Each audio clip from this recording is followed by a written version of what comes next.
and we look from a perspective of a observer. 그리고 우리는 관찰자의 관점으로 보고 있습니다.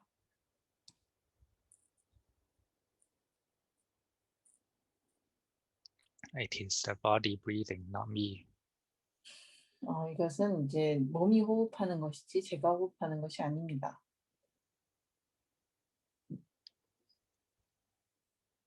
And we can combine with an attitude of humility. 그리고 우리는 겸손함의 태도와 이것을 합치시킬 수 있습니다. This breathing body is the nature itself. 이 호흡하는 몸은 자연 그 자체입니다. Let us be humble when we are facing the nature. 그래서 자연을 대면할 때 우리가 겸손해지도록 해야 됩니다. And when our mind is humble, then it stand back from the scenario. 그리고 우리 마음이 겸손할 때 우리는 그런 시나리오로부터 한 발짝 멀어지게 됩니다. And there is more space in the mind to accept the reality. 그리고 마음에는 현실을 수용할 수 있을 정도의 더 많은 공간이 있습니다.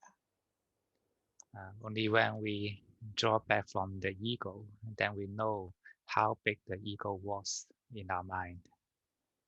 그래서 우리가 자아로부터 멀어져야만이 우리 마음속에 자아가 얼마나 컸는지 알게 됩니다.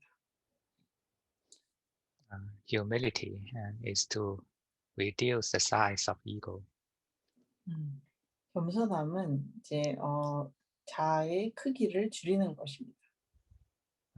So it is a wonderful attitude for meditation. 그래서 이것은 명상을 위한 아주 좋은 자세입니다.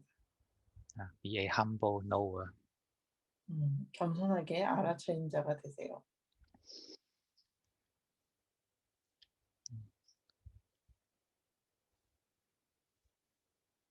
Be a humble knower to this breathing body. 그리고 이 호흡하는 몸에 대해서 겸손하게 알아차린 자가 되세요.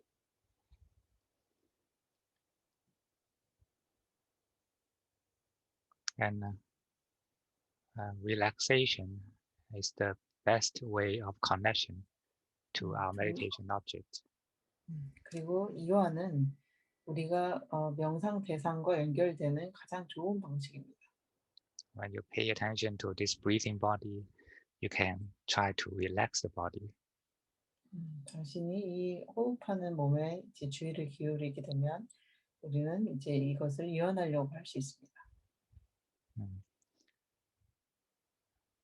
Because we are so used to control, to concentrate.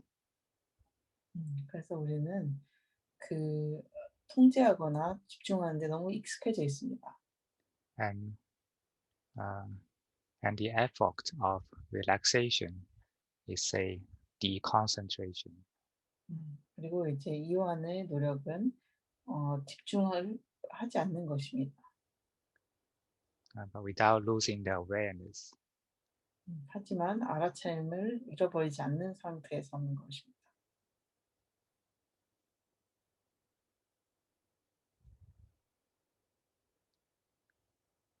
So just relax this breathing body. 그래서 이 호흡하는 몸을 이완하세요. Be a humble knower to this. 그래서 이것에 대해서 겸손히 알아차리는 자가 되세요. And this is how we start to meditate. 그래서 이것이 우리가 명상을 시작하는 방식입니다.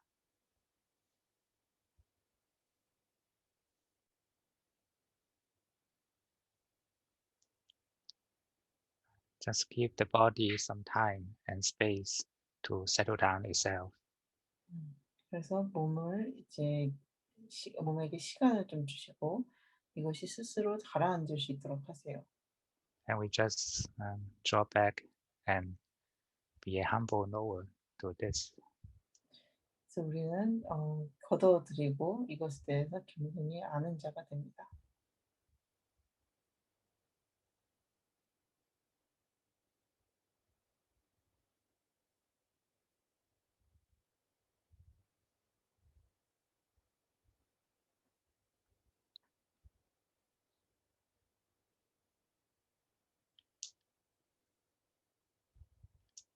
And if you need to build up more connection to this object, you can use the method of relaxation. 그리고 이 대상에 대해서 더 연결되고 싶으시면 이완의 방법을 쓰시면 됩니다. But don't be too controlling when you try to relax. 하지만 이완하려고 할 때 너무 통제하려고 하지 마세요. It is not to command your body to relax. 이거는 이제 몸이 이완하라고 명령하는 것이 아닙니다. You just give the guidance of relaxation and 음, also leave it some space to do it. 우리는 이것에게 이완할 수 있는 가이드를 주는 것이고, 그리고 이것에게 공간을 주는 것입니다.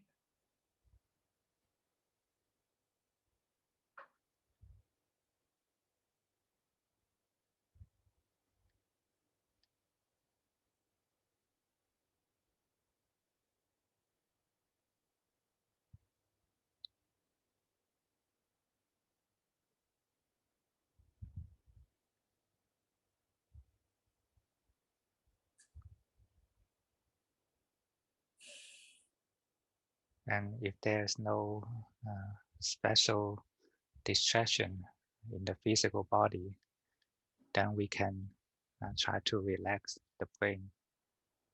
그래서 몸에 특별한 어떤 방해가 없다면 이제 우리는 뇌를 이완하면 됩니다. More subtle stress is here. 더 미세한 어떤 스트레스가 여기 있습니다. Relax your eyes and then extend it into the brain. 눈을 이완하시고 뇌로 이것을 확장해 가세요. Just like drawing back your eyesight and back to the brain. 마치 이제 시각을 거두어 드리고 다시 뇌로 보내는 것 같습니다. And feel that your eyes now is melting. 그리고 눈이 이제 녹아내린다고 느껴보세요.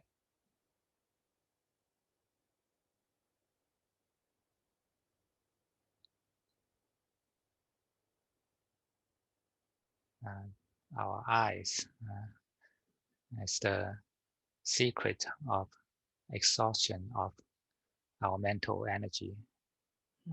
우리 눈은 이제 우리 정신적 에너지를 빨아들이는 비밀입니다. The biggest portion of our mental energy is drained through our eyes. 우리 정신적 에너지의 가장 큰 부분이 눈으로부터 사라지고 있습니다. And when we try to draw back our eyesight and relax the eyes, then we can compare and know. Usually our eyes is tensed and always paying attention outside. 그래서 우리가 그걸 하려고 할 때 우리 눈이 이제 주로 바깥을 향하고 있고 주의력도 바깥을 향하고 있다는 것을 알 수 있습니다.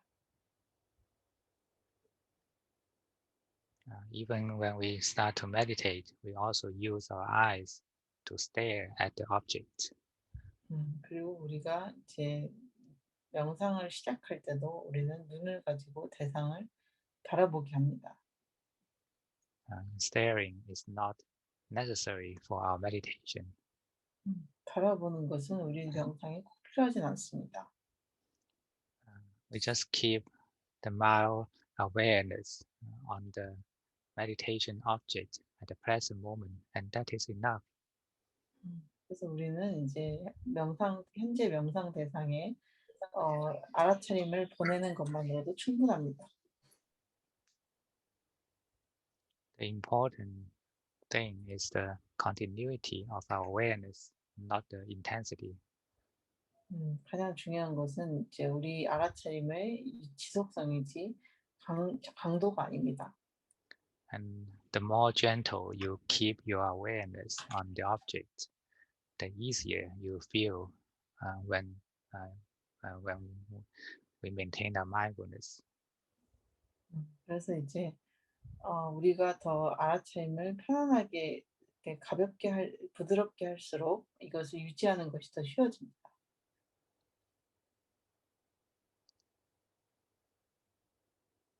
So with the rhythm of breathing, just relax the brain.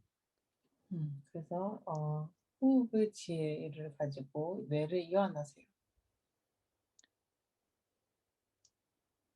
Just let your mindfulness, let your mind stay with the breathing gently.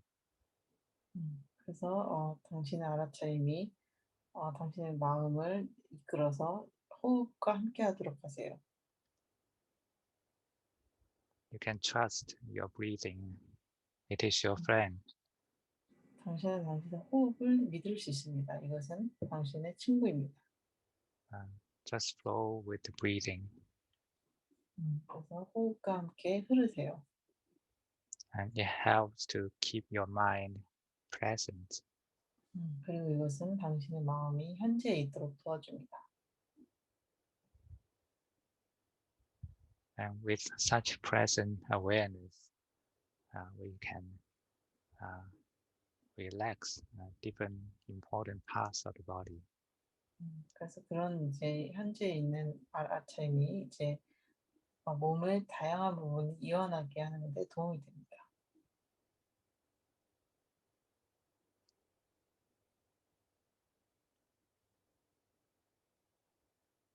Dissolve your brain. 당신 뇌를 녹여버리세요.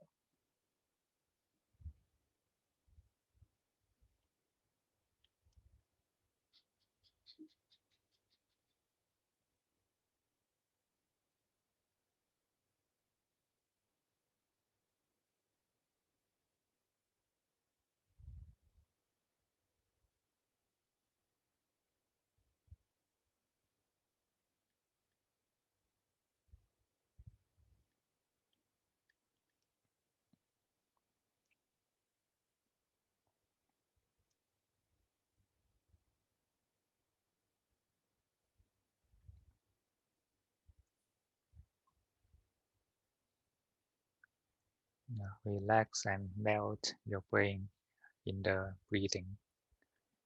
호흡 속에서 뇌를 이완하시고 녹이세요. And just let the brain take a complete rest. 그리고 뇌가 완전히 쉴 수 있도록 해주세요.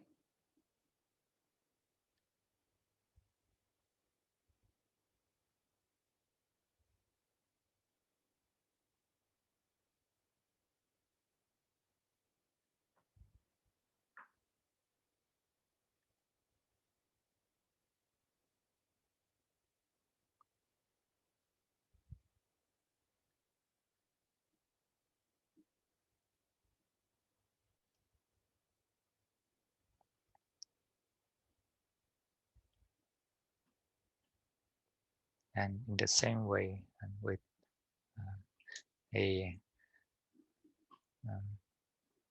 a humble attitude, just let the brain have the space to relax and take rest. 그래서 겸손한 방식으로 똑같이 뇌가 이완하고 쉴 수 있도록 공간을 만들어 주세요. It is not you who is relaxing the brain, but the nature. 뇌를 이완하는 것은 당신이 아닙니다. 이것은 자연입니다.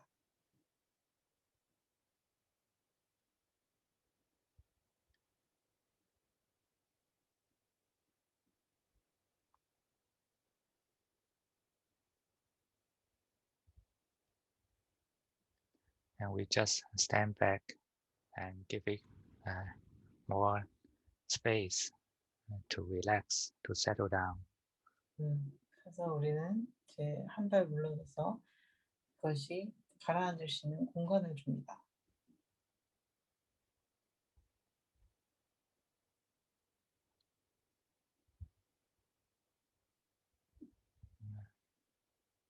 If we are skillful enough in relaxation, then simply relaxing the brain will calm your mind down.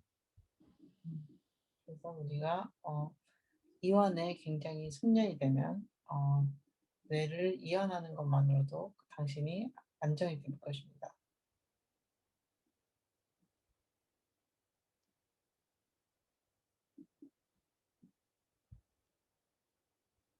and it can be very effective.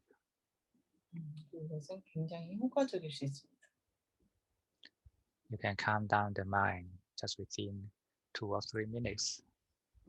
당신은 이제 2-3분 안에 마음을 안정시킬 수 있습니다. And you can do it anywhere. 그리고 그것을 어디서든 할 수 있습니다. And better with the eyes closed. 그리고 이제 눈을 감고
Just keep an humble and non-disturbing attitude to the brain until it gains the stability in relaxation.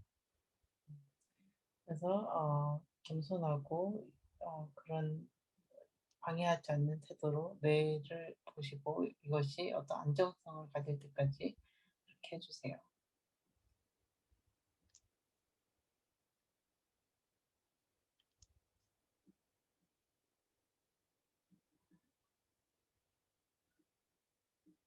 And the brain will be recharged with energy and you become bright. 그러면 뇌는 제 에너지로 다시 재충전이 되고 당신은 밝아지게 됩니다. Just flow with the breathing and relax the brain. 그래서 호흡과 함께 흐르시고 그리고 뇌를 이완하세요. It is beautiful process. 이것은 아름다운 과정입니다. The nature is balancing itself. 자연은 그것 스스로를 균형 잡히게 만듭니다.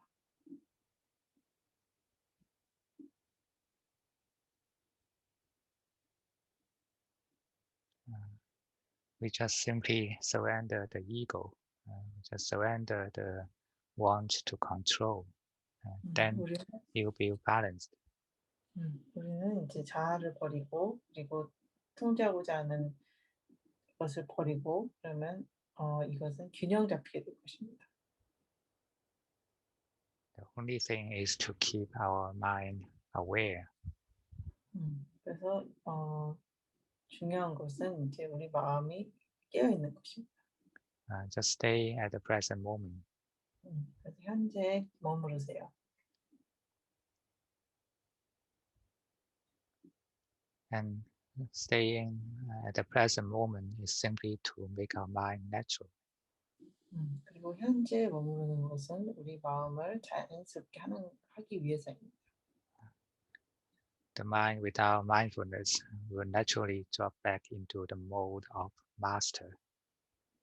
그래서 알아참이 없는 마음은 자연스럽게 주인의식을 갖게 됩니다. And start to disturb the brain again. 그리고 뇌를 계속 방해하려고 하게 됩니다.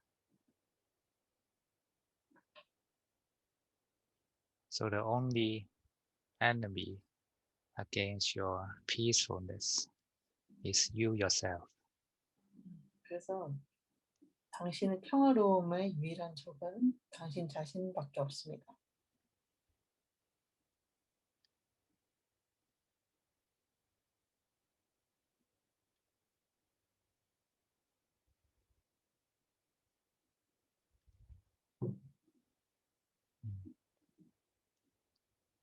And when the brain is quite relaxed and stable in the relaxation, then we can move our attention to the heart chakra.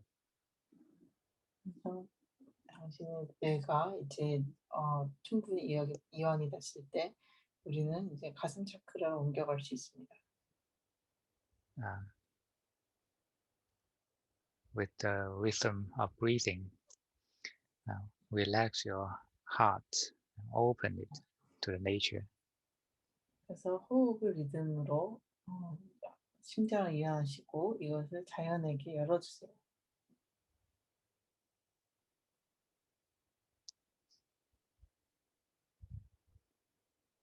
Usually we keep a lot of stress inside, emotional stress.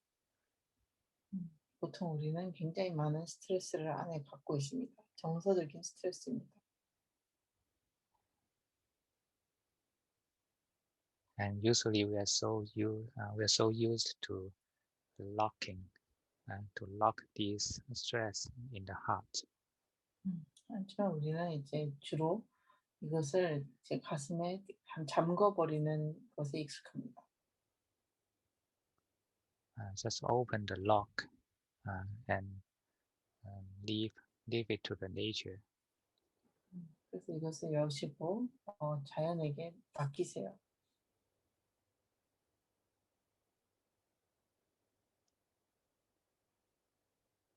And do it with relaxation.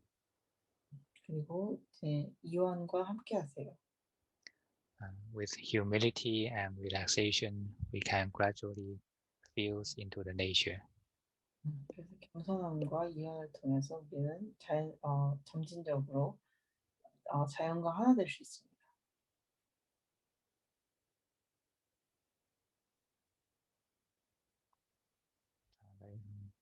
And this emotional stress is not something yours. They are just energies. 그래서 이런 정서적인 스트레스는 당신 것이 아니라 그저 에너지일 뿐입니다. And when you open and surrender, and this energy will be balanced by the nature. 그래서 당신이 열고 이제 포기하게 되면 이런 에너지는 자연으로부터 균형 잡히게 됩니다.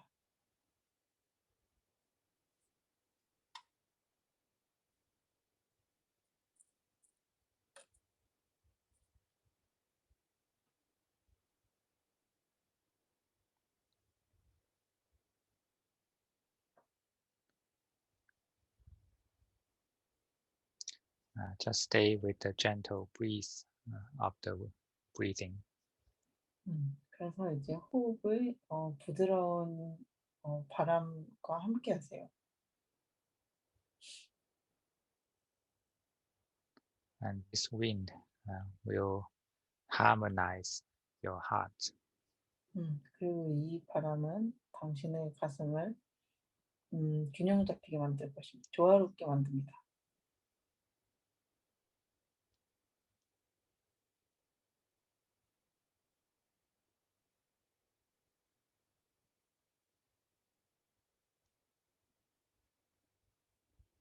Just appreciate the process.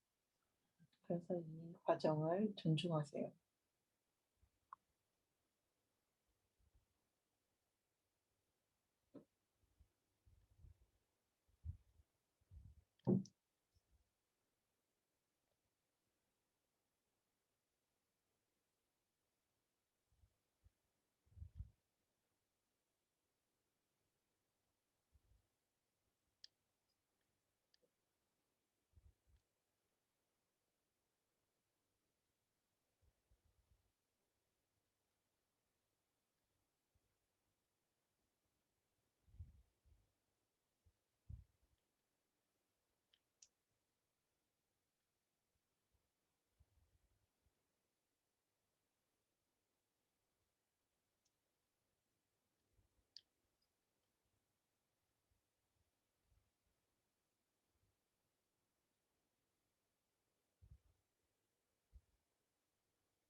the heart will gain the stability in the relaxation.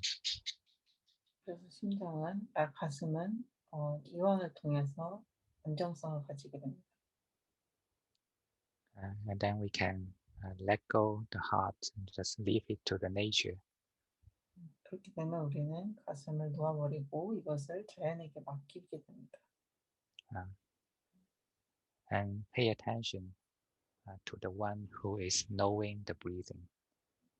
그리고 호흡을 알고 있는 자에게 주의를 기울이세요. It's just like the camera of the movie. 마치 영화 속의 카메라와 같이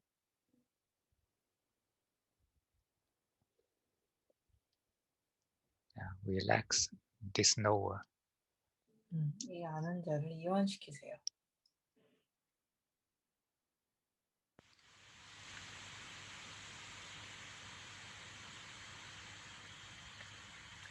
Just know the breathing gently. 그래서 그저 호흡을 부드럽게 알고 계세요. And the knower or the mind just stay at the middle. Don't need to move to anywhere. 그리고 아는 자와 마음은 중간에 있습니다. 어디로 움직일 필요가 없습니다.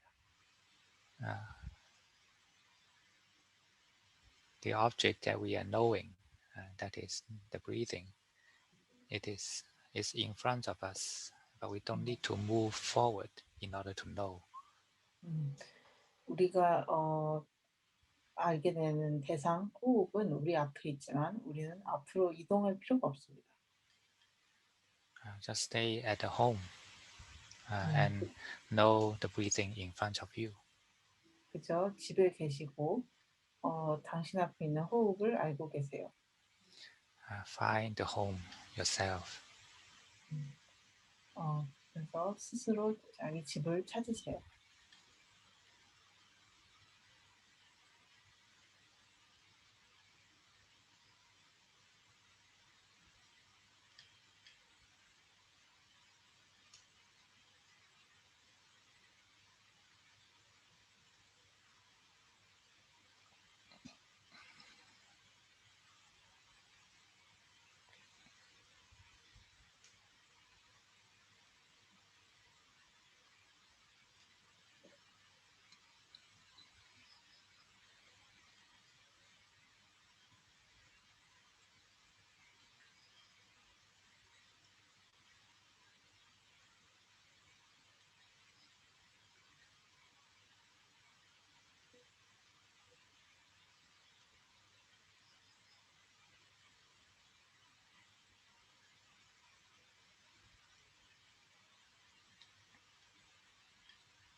Our mind is so used to attach to something.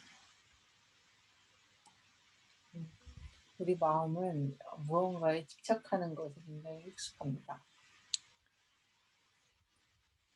So it seldom stay at home. 그래서 이것은 가끔 집에 있습니다. Most of the time, it is outside the home through the 6 doors. 보통의 경우는 이것은 집에 있지 않고 6가지 문을 통해 밖에 있습니다.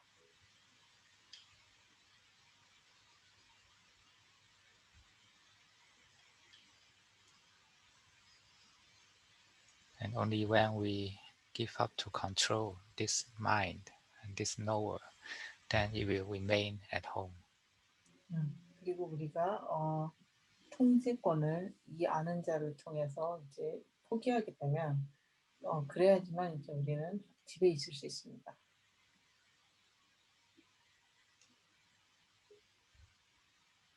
The mind is not you.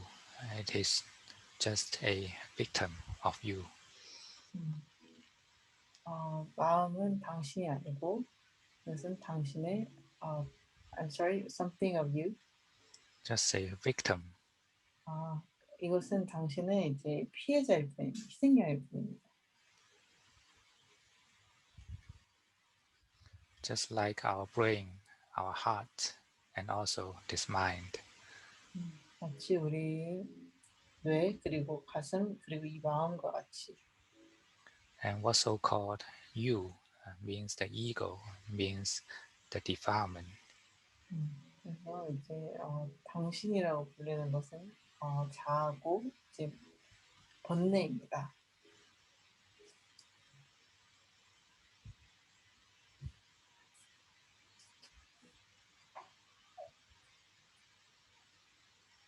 Just let the mind to take a break.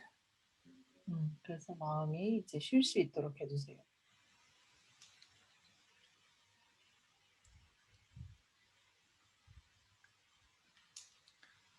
And the knowing will be natural when the mind stay at home. 그리고 마음이 집에 있을 때는 아는 알아차림은 자연스럽게 됩니다.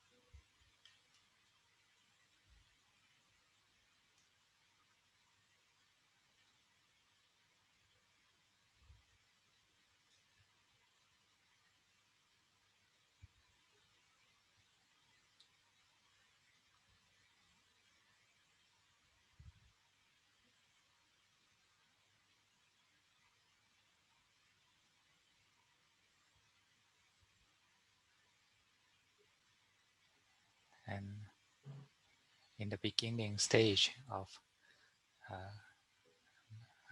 positioning your mind, we can use a single object, that is the breathing.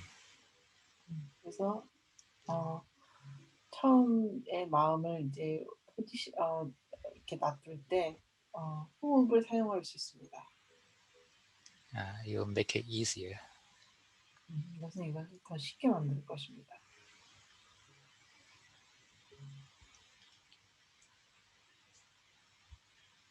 When you can clearly separate your mind from the breathing, then it become independent and obvious.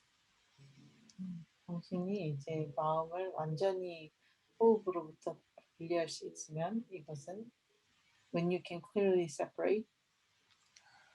separate the mind from the breathing, then the mind will be independent and obvious. 그렇게 되면 마음은 독립적이고 명확해집니다.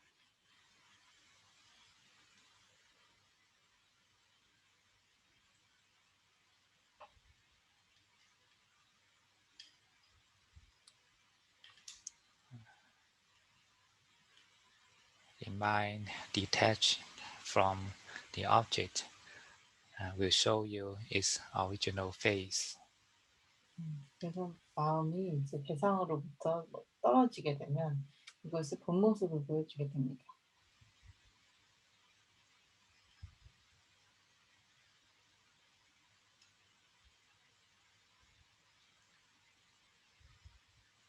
But don't directly stare at the mind.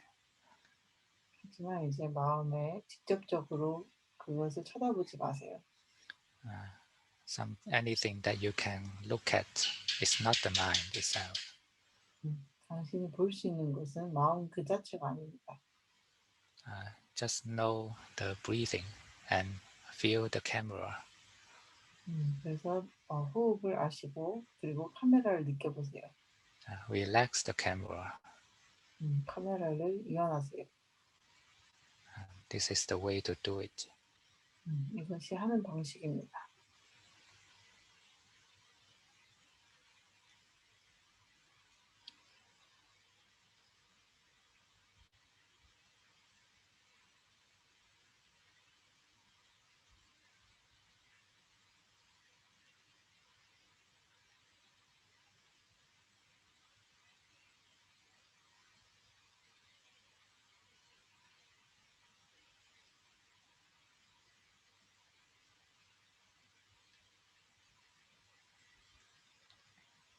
And after the mind becomes independent, then we can open the awareness, not only fixing on the breathing.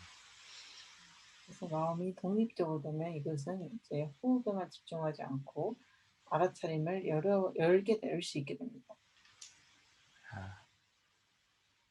Just like a sun in your mind, the light goes all directions.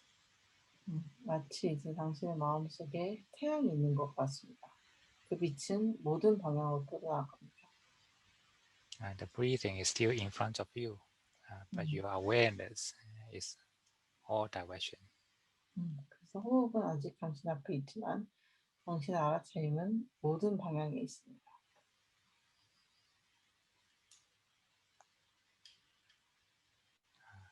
Just leave it open, and the mind is still at the middle.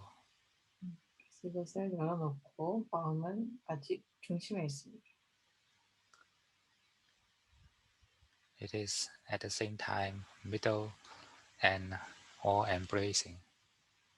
그것은 동시에 중간에 있으면서도 모든 것을 포함합니다.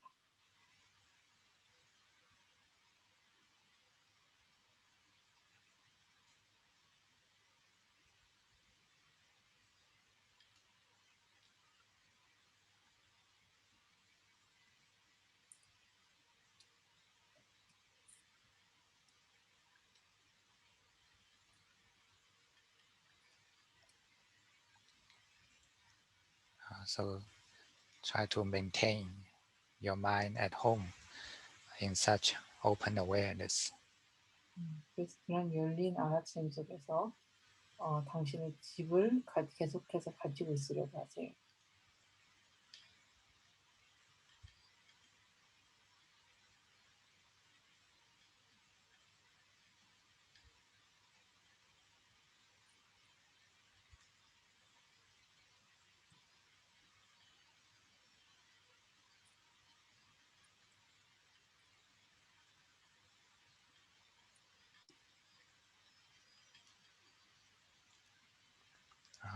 Just maintain and know in this way and wait.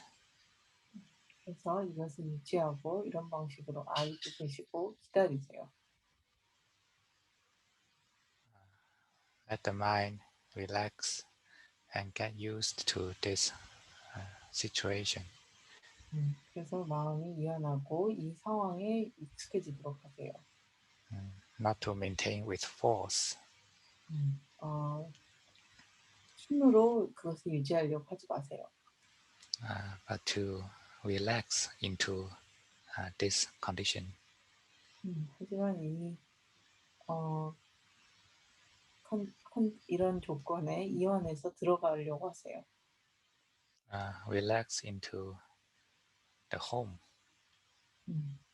집으로 이완해 들어가세요. It's an open home. 이것은 열려 있는 집입니다.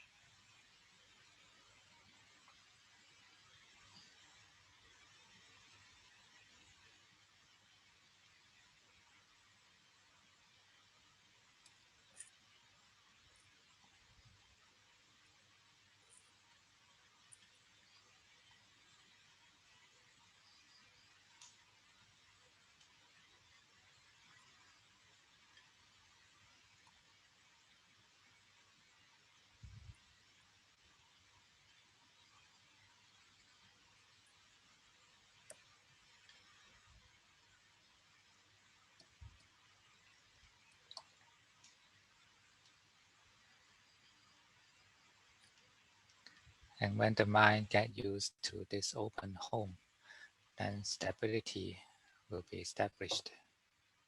그래서 마음이 이런 열려 있는 집에 익숙해지면 안정성이 생깁니다.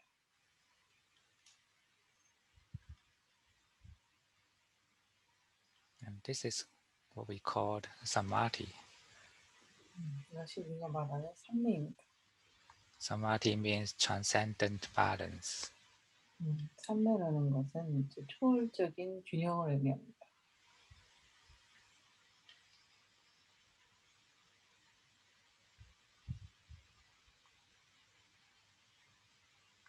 It is a balanced and stability comes from balance. 이것은 이제 균형 잡혀 있고 그리고 안정성은 균형으로부터 옵니다. Not a concentration or forceful control. 집중이나 이제 힘으로 하는 통제 같은 것이 아닙니다.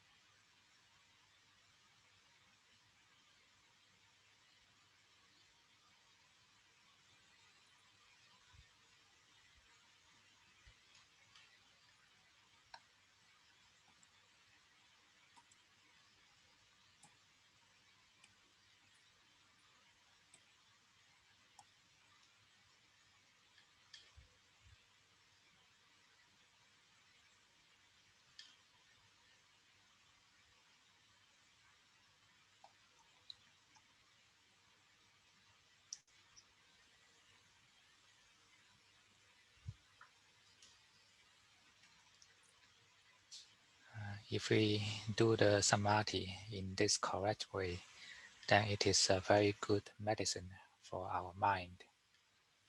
그래서 우리가 이런 올바른 방식으로 삼매를 하면 이것은 우리 마음에게 굉장히 좋은 약이 됩니다. And it cures all our problems, our sickness of the mind. 그리고 이것은 우리의 모든 문제 그리고 마음의 병을 회복시켜 줍니다.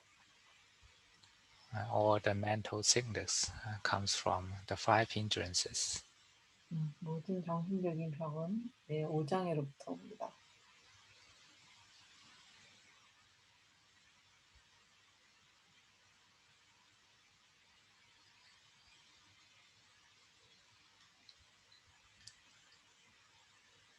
If we have the chance to balance our mind every day like this, even just for several minutes, it is wonderful. 그래서 우리가 이렇게 우리 마음을 균형 잡히게 할 수 있도록 매일 몇 분이라고 한다면 이것은 굉장히 좋은 것입니다. Even we don't have any wisdom in liberation, but we can at least live with a healthy body and mind. 그래서 우리가 이제 완전히 자유로워지지 못해도 건강한 마음을 가지고 살 수 있습니다.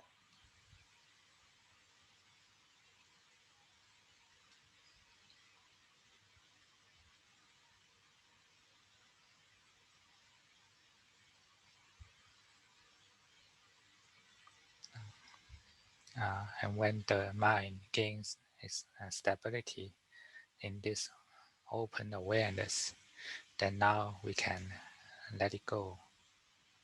그래서 이런 열린 알아차림을 통해서 마음이 안정성을 가지게 되면 우리는 이제 놓아버리는 겁니다. Let it go means leave it to the nature. We don't need to help it. 놓아버린다는 것은 자연에게 맡긴다는 것입니다. 우리는 이것을 도울 필요가 없습니다. We don't need to intentionally maintain the stability of mind. 우리는 이제 의도적으로 마음의 안정성을 유지할 필요가 없습니다.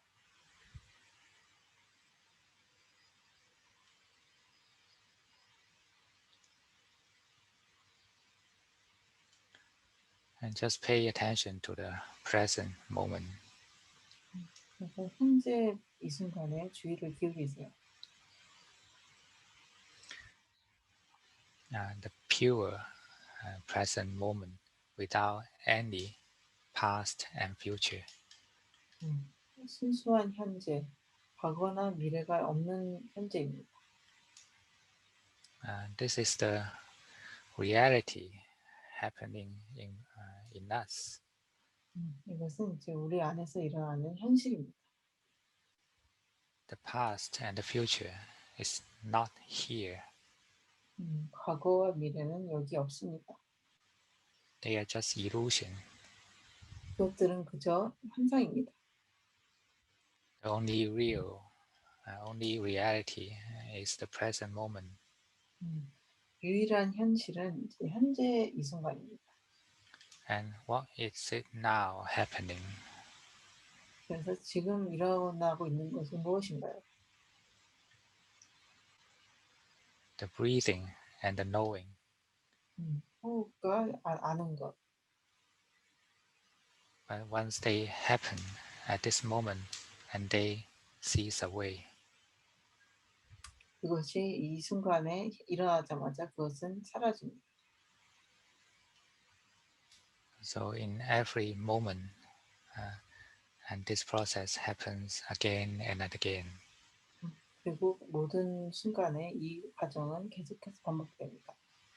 For everything happens in every moment. Once they 음, happen and they become the past immediately. 음.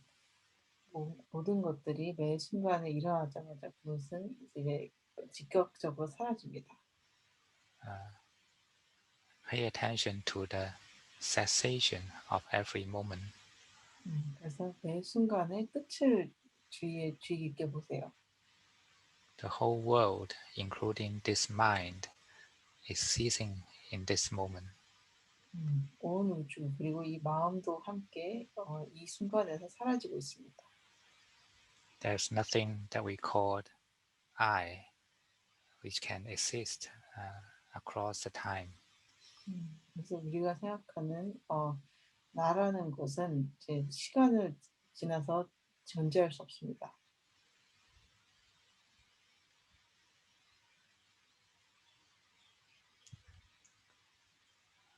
Everything is reloading every moment. 모든 것은 이제 매 순간 다시 충전됩니다.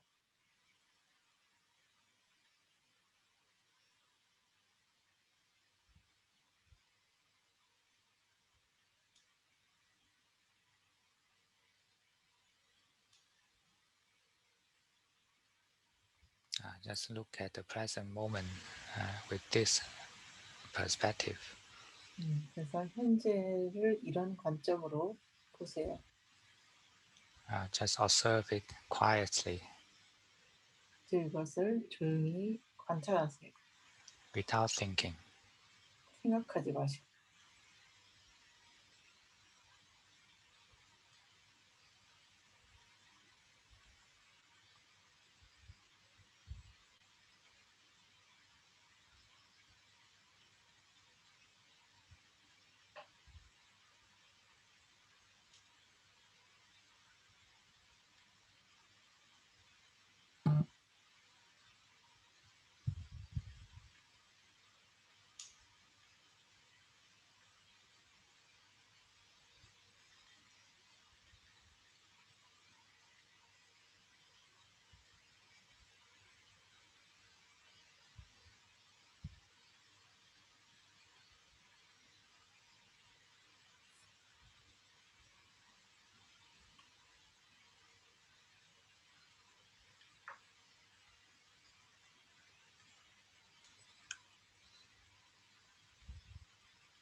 Okay, time's up.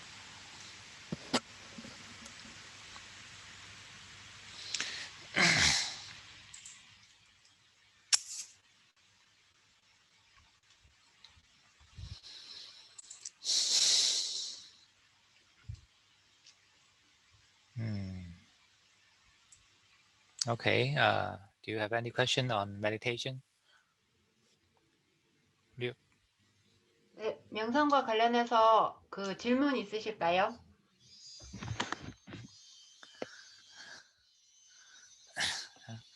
Before we start the sutra reading. 네, 수트라 리딩 그 경전 읽기 전에 혹시 질문 있으면 해주십시오.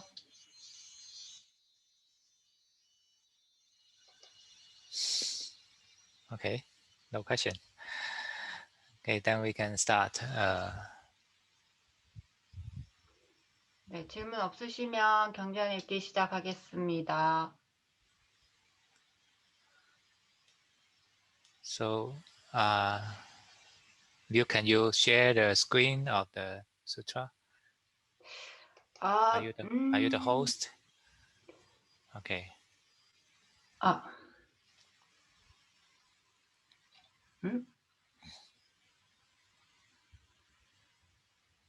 Is this the right one?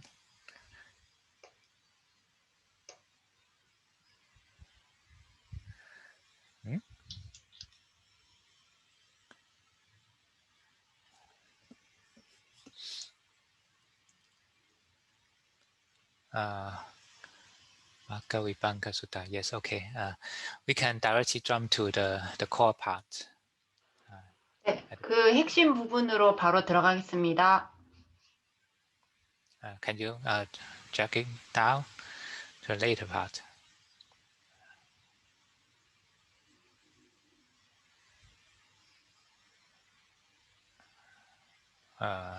Okay, the last paragraph. 네, 마지막 패러그래프로 해주시면 되는데 지금 하시는 분 선생님이 해주시나요? No, not this. I mean the last paragraph in that screen, the previous screen. 네, 그 첫 번째 화면에 맨 마지막 패러그래프를 해달라고 하셨는데 지금 해주시는 분이 I don't Start know from who the is Eightfold Path. moving the screen. Yes, start from the Eightfold Path. Yeah, this one. Okay. The sutra that today we are looking at is the Magga Vibhanga Sutta.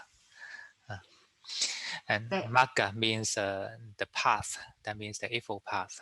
Vibhanga means explanation.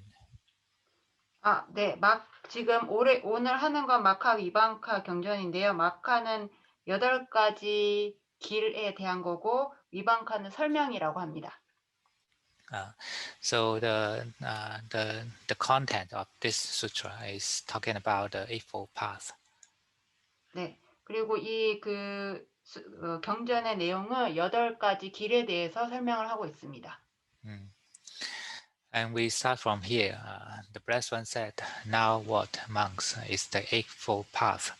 Right view, right resolve, right speech, right action, right livelihood, and right effort, right mindfulness, and right concentration."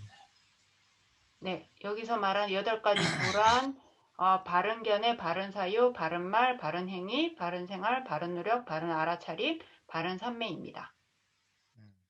Okay, next paragraph.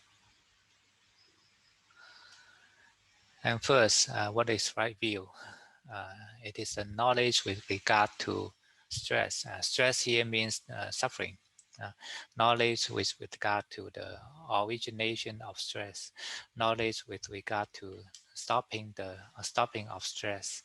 Knowledge with regard to the way of practice leading to the stopping of stress. This monks is called right view. 네, 무엇이 바른 견해인가 빅구들이요. 네, 그것은 확실히 괴로움에 대해서, 암과 괴로움의 근원에 대해서, 암과 괴로움의 소멸에 대하여, 암과 괴로움의 소멸로 인도하는 길에 대하여 압니다. So 이것을 again, 바른 견해라고 하고, 네, one moment. 그리고 스트레스, 여기, 괴로움이라고 하는 것은 고통이라고 중간에 설명해 주셨어요. I guess this is the translation of Ajahn Chayasalo. what was that word? 아잔차야사로. 아잔차야사로의 아. 해석이라고 합니다. Because he usually used the word stress instead of suffering. 아, 네. 그래서 이분의 해석이라는 걸 아는 이유가 이분이 그 고통이라는 서퍼링에 대해서 스트레스로 해석을 한다고 합니다. So the right view basically means the knowledge to the noble eightfold path. Hey, no, the four noble truth. Sorry. 네. 바른 견해는 사성제에 대한 지식을 의미합니다. That means kind of deep understanding, a penetration into the four noble truths. 네, 그것은 사성제에 대한 깊은 이해를 말합니다. And the second one, here it says right resolve, and usually it's translated as right intention or right thought. 네, 두 번째는 바른 사유인데요. 보통 허색되는 게 바른 생각 또는 바른 의도로 해석합니다. And personally, I agree more to the translation of right intention. 네, 그 스님이 개인적으로 동의하는 바는 바른 의도라는 거를 더 좋다고 생각하신답니다. And there are three right intentions. The first is on renunciation. The second is on freedom from ill will. The third is harmlessness. What was the first thing? The renunciation. I don't know the word. You can just read from the translation. 네. 그래서 그 세 가지 의도가 있는데 그 세 가지, 그러니까 바른 사유를 세 가지 의도로 해석을 하셨는데 그 중에 하나가 탐욕이 없는 의도, 악의가 없는 의도, 그 다음에 해치지 않으려고 하는 의도라고 합니다. The right intention, the renunciation means leaving from the sense of craving. Sense of craving. 네, 탐욕이 없는 의도는 집착이 없는 상태입니다. It is the intention to renounce from the attachment of sense of craving. 네, 그 의도는 집착이 없는 가래, 네. 가래에 대한 집착이 없는. 네. 이걸 가래라고 하면 될 것 같아요. 네. Okay. Yes. And the second is to free from the ill will. It is aversion in our mind. 네, 두 번째는 악의가 없는 사유인데요. What was that? Intention, aversion in our mind.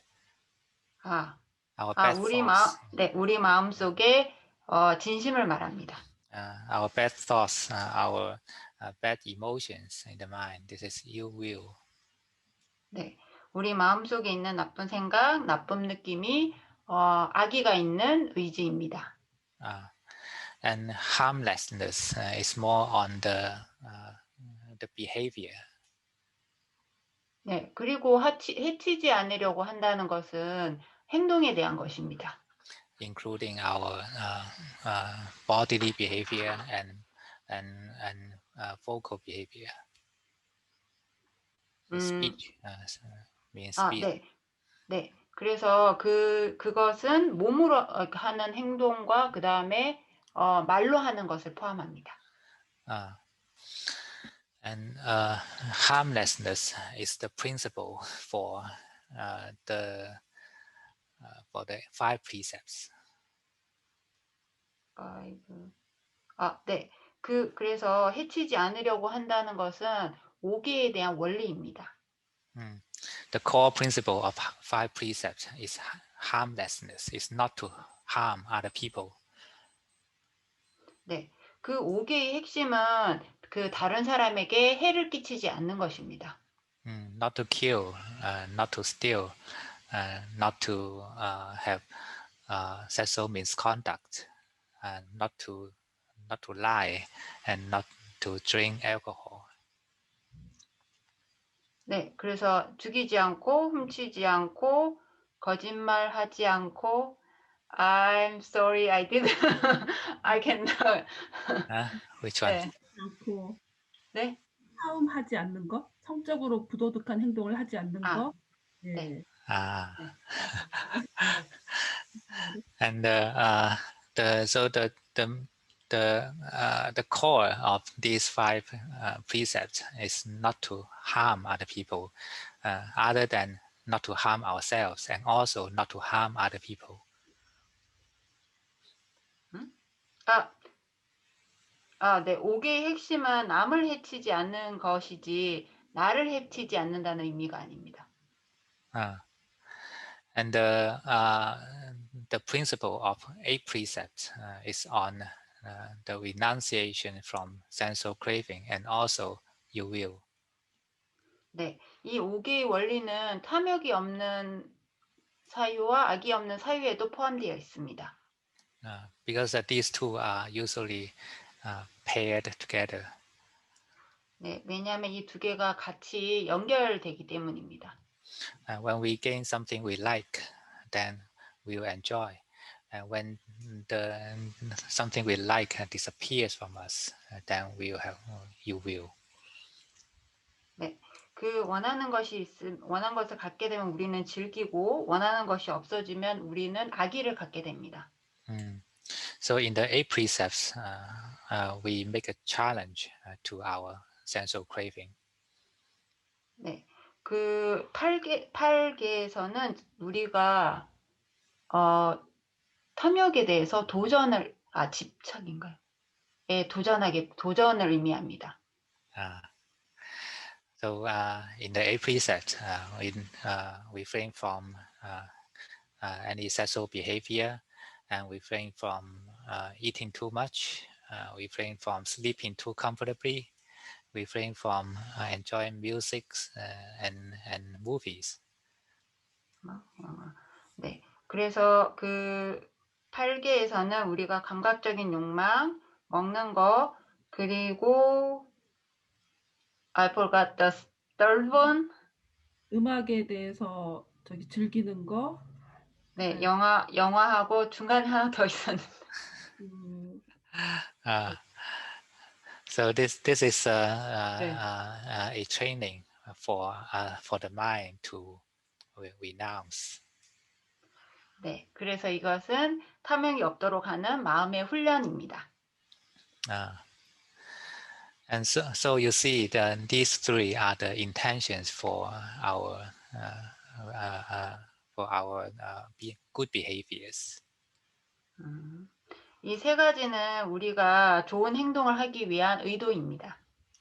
For our precepts. 네, 우리의 그 계를 위한 것입니다. So that's why the third right path is on the right speech. 네, 그래서 바른 도는 바른 말에서 비롯됩니다. And this is the realm of precept. 앞에 걸 이해를 못했는데요.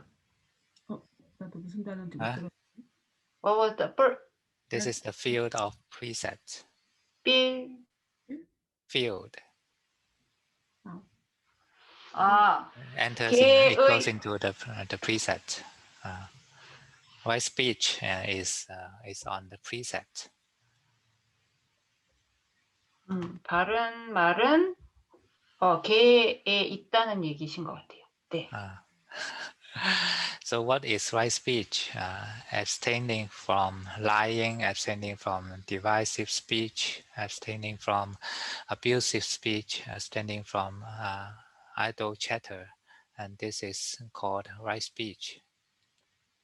네, 그래서 바른 말은 무엇이냐 하면 거짓되게 말하는 것을 멀리하고 이간질하는 말을 멀리하고 악담하는 말을 멀리하고 잡담하는 것을 멀리하는 것이며 이것을 바른 말이라고 합니다.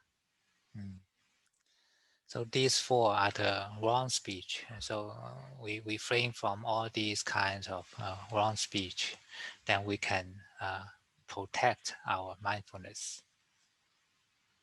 네, 그래서 이 네 가지가 잘못된 말이고 이 말을 하지 않음으로써 우리는 알아차림을 지킬 수 있습니다. And wrong speech is kind of harm to ourselves and also to the others. 네, 잘못된 말은 다른 I forgot. Sorry. 잘못된 말은 나를 해치기도 하지만 다른 사람을 해치기도 합니다. 네. Don't be stressed. Otherwise, you cannot listen carefully. Yes. Okay, and then the next one is the right action. 네, 다음은 바른 행위입니다. Abstaining from taking life, that means killing. Abstaining from stealing. Abstaining from unchastity. Ajahn Chah like to use difficult words. Okay. 네, 그래서 바른 행위는 살아있는 생명을 해치는 것을 멀리하는 것이고 주지 않는 물건을 가지는 것을 멀리하고 모든 성적인 행위를 멀리하는 것이다라고 하셨고 unchastity라는 단어를 쓰셨는데 원래 이 번역하시는 분이 어려운 단어를 쓰신다고 합니다.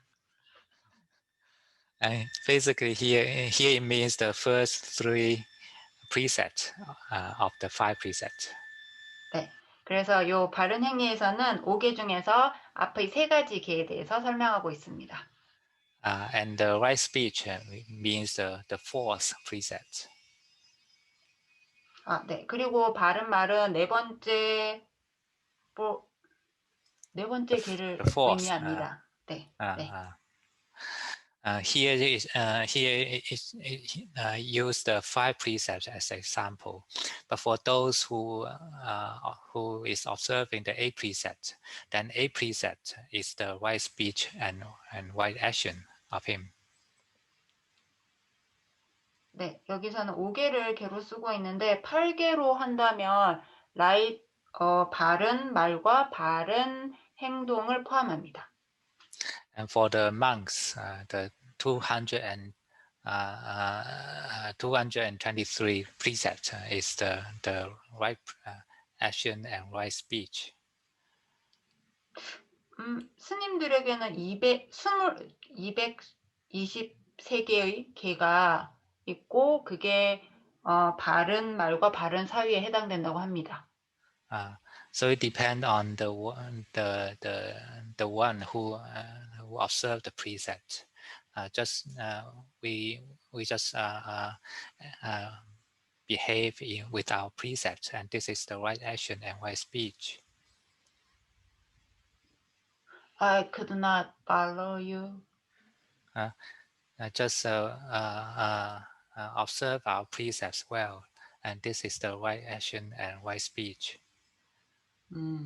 네. 그래서 우리가 개를 잘 관찰을 하면 그것이 바른 말이고 바른 행위라고 합니다. And the five precepts is the lower limit of our behavior. 네. 그래서 그 5개가 아주 낮은 수준의 제한이라고 볼 수 있습니다. Okay. But the principle of these precepts is what we mentioned in the right intentions, the 3 right intentions. 네. 그래서 이 계에서 얘기하는 원리가 우리가 앞에서 봤던 3가지 의도와랑도 연결되어 있습니다. So you see the Eightfold Path actually is kind of step-by-step progress or practice. 네, 그래서 이 그 8가지 도는 이렇게 그러니까 단계별로 설명을 하고 있습니다. Before we observe precepts, we need to have the right intention to observe. 네, 그래서 우리가 지금 이것을 하기 전에 바른 의도를 가지고 있어야 됩니다. Okay, next paragraph. Next paragraph. I think she's doing something else, so she cannot move the screen. 가은, yes, she's doing. Yes. Okay, then the next one, right livelihood. There's a case where a disciple of the noble ones, having abandoned dishonest livelihood, keeps his life going with right livelihood. This is called the right livelihood. 네, 그 다음이 바른 생활인데요. 성스러운 제자들은 잘못된 생활을 버리고 바른 생활로 생계를 유지한다. 이것을 바른 생활이라고 한다. And here just mentioned the principle, but didn't go into the details. Which one is right and which one is wrong? 네, 여기서는 설명을 하고 그 원리를 설명하고 있지 어떤 게 더 바른 것이고 어떤 게 나쁜 것인지에 대한 자세한 내용은 설명하고 있지 않습니다. But you can find the examples in other sutras, like the Mahaparinibbana Sutta. 네, 그래서 다른 그 경전에서 그 예를 찾을 수 있다고 하는데요. 그 경전의 이름을 what was the name? Sorry. Mahaparinibbana. 마하파리디빠나 경전이라고 합니다. The longest sutra in Buddhism. 네, 이게 가장 불교 경전 중에 가장 긴 거라고 합니다. And the principle of the good livelihood is not leading to bad karma. 그래서 이 바른 생활의 원리는 나쁜 카르마로 가지 않는 것입니다. Either to yourself and also to other people. 네, 이것은 당신만이 아니라 타인도 마찬가지입니다. So, for example, a butcher is not a good livelihood. What, butcher? You mean the 푸주간 아니에요? 네? 그렇죠. 네, 네. 그래서 예를 들어 그 푸주간 네, 그런 사람들은 네, 바른 생활이라고 볼 수 없습니다. And also those selling pesticides is also not a good job. 네. 그리고 pesticide is 기생적인 생활? selling이라고 하셨는데. 그래요? The poison killing the insect pesticide. right. 그리고 그 해충 뭐라고 해야 되죠? 그 벌레를 죽이는 약품 이런 걸 파는 사람도 바른 생활이라고 할 수 없습니다. The former one is to kill yourself, to do the killing yourself, and the second one is to make other people kill.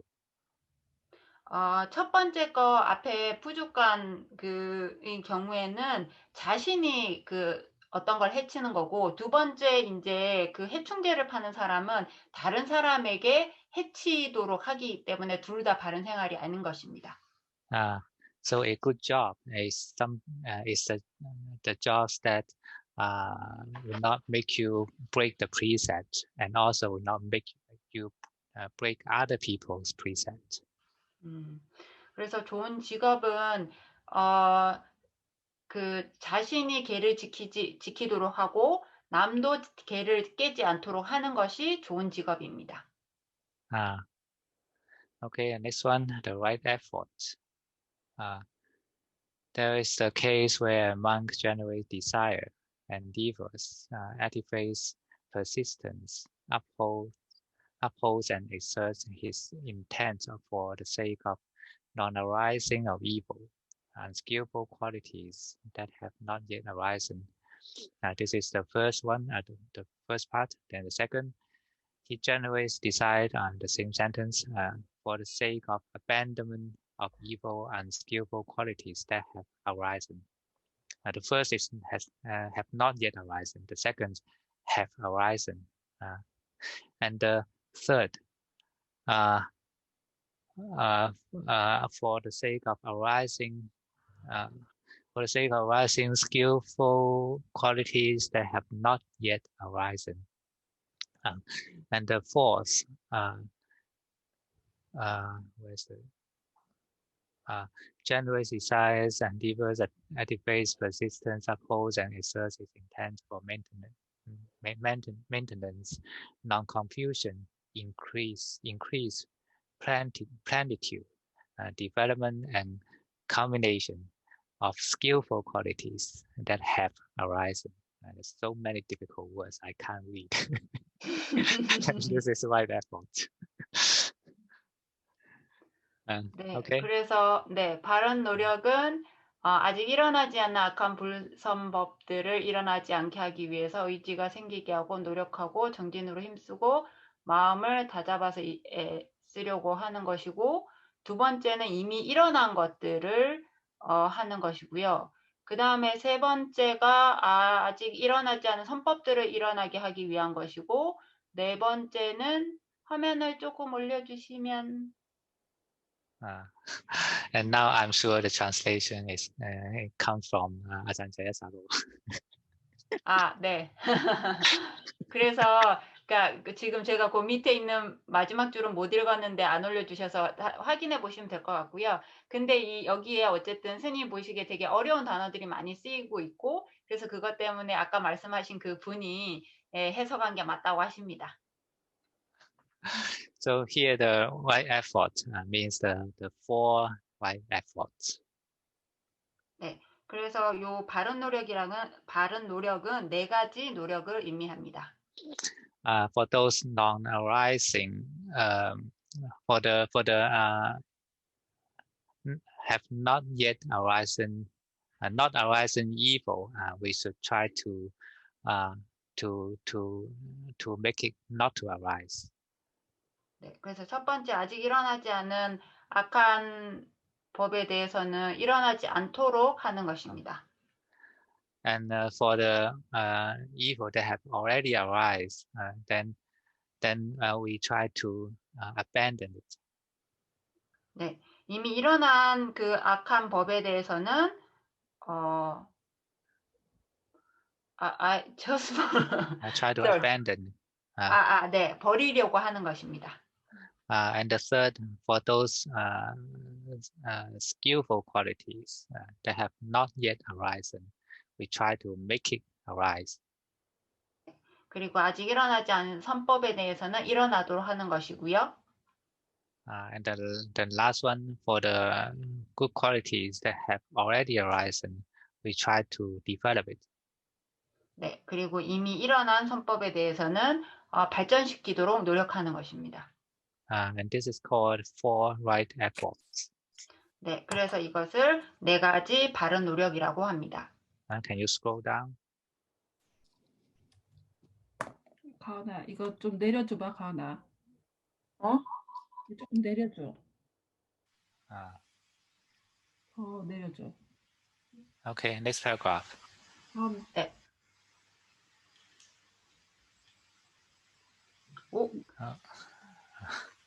Okay, the next one is right mindfulness. So there are also four cases. The first, a monk remains focused on the body in and of itself. This is the style of translation of Ajahn Jayasaro. It means we observe the body in the body or on the body. 그래서 이제 그 비쿠가 몸을 놓치지 않고 관찰하는 수행한다는 것은 이제 몸을 관찰하고 이제 observe the body and observe the body in the body, but this word in doesn't mean inside.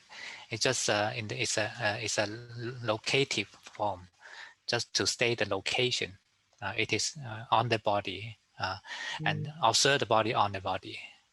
그래서 몸에서 몸을 놓치지 않고 관찰한다는 얘기는 몸 안에서 한다는 것이 아니라 몸 위에서 이제 몸을 벗어나지 않고 한다는 의미입니다.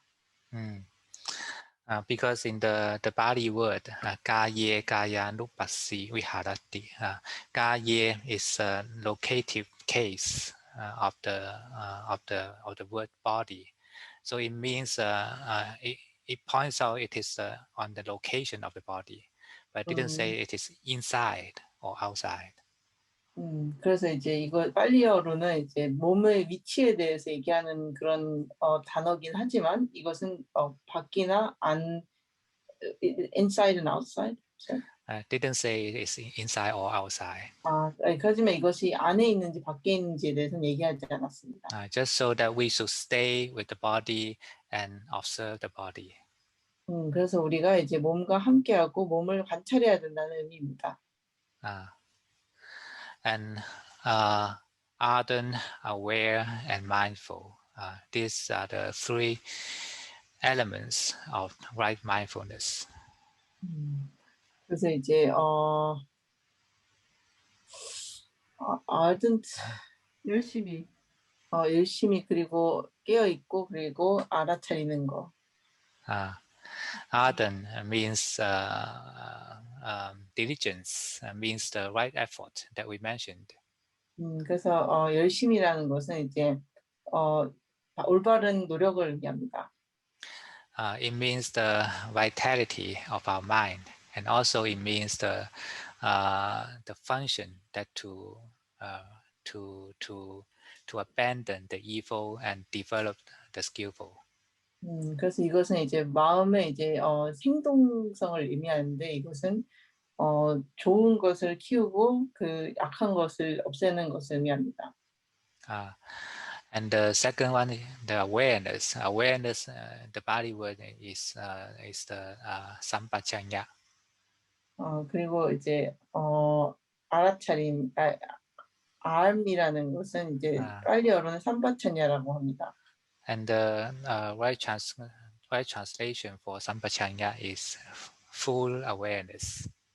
그래서 삼바차냐의 이제 완벽한 바른 이제 번역은 완전한 알입니다. It's kind of open awareness or all embracing awareness. 이것은 열려 있는 알아차림 혹은 이제 모든 것을 포함한 알아차림이라고 보시면 됩니다. It's not a kind of awareness fixing to the object. 이것은 이제 어떤 대상에 이제 고정되어 있는 종류의 알아차림이 알미 아닙니다. It is open so that the mind can function with wisdom. 그래서 이것은 열려 있고 그래서 마음이 지혜와 함께 작동합니다. So we also have the function to identify and to understand. 그래서 이것은 이제 뭔가를 인식하고 그리고 이해하는 기능도 있습니다. So this is the meaning of sampajanya. 이것이 삼파천야의 의미입니다. And mindfulness. Mindfulness means to maintain our attention on a particular object. 그래서 알아차림이라는 것은 이제 우리의 알을 어떤 특정한 대상에서 유지한다는 것입니다. Or another way to describe is to maintain our awareness at the present moment. 혹은 다른 방식으로 이제 설명하자면 우리의 알을 이제 현재에서 유지한다는 의미입니다. When the awareness can maintain in every present moment, then this is kind of maintaining the awareness on that object. 그래서 우리가 이제 모든 순간에 알을 유지할 수 있다면 그것은 이제 어떤 대상에 대해서 알을 유지하는 것이라고 볼 수 있습니다. So this is different from the sampajanya, the full awareness, which is kind of open one, and this is quite a fixed one. 이것은 이제 삼파천냐랑은 다른데 삼파천냐는 열려 있고 이것은 고정되어 있습니다. But we need both in the right mindfulness. 하지만 우리는 이제 올바른 알아차림에서 그것 두 개가 필요합니다. Maintaining the mindfulness here, the mere mindfulness doesn't mean the right mindfulness. Mindfulness is to maintain the memory on something. 그래서 이제 알아차림이라는 것은 무엇에 대한 기억을 유지하는 것을 의미합니다. For example, when we're looking at the breathing, we will not forget the breathing. 마치 이제 우리가 호흡을 보고 있을 때 우리가 호흡을 잊어버리지 않는 것 같습니다. But it is, but with such mindfulness itself, it's kind of closed mindfulness. But we also need to have an open awareness. 하지만 이제 그런 알아차림이라는 것은 이제 닫힌 알아차림이고, 하지만 우리는 이제 열린 알아차림도 같이 해야 됩니다. So we can maintain the knowing on the object, and also it is open.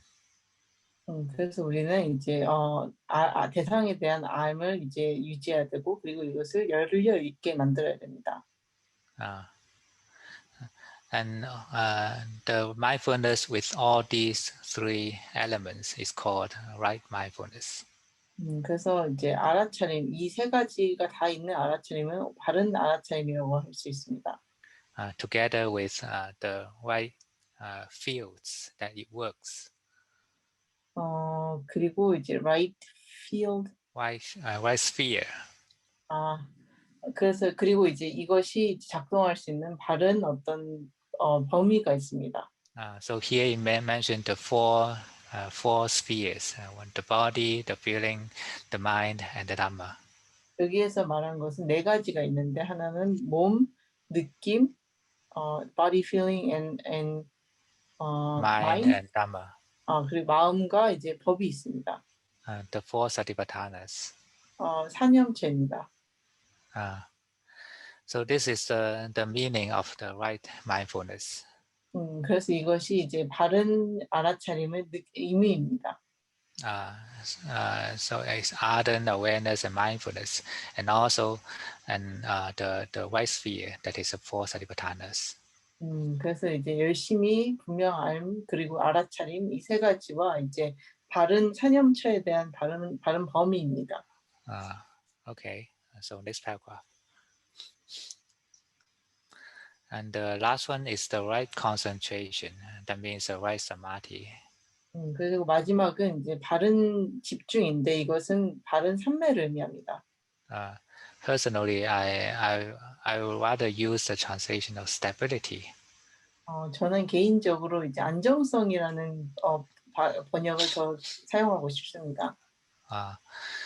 And there's a case where a monk, quite withdrawn from sensuality, withdrawn from unskillful qualities, enters, remains in the first jhana.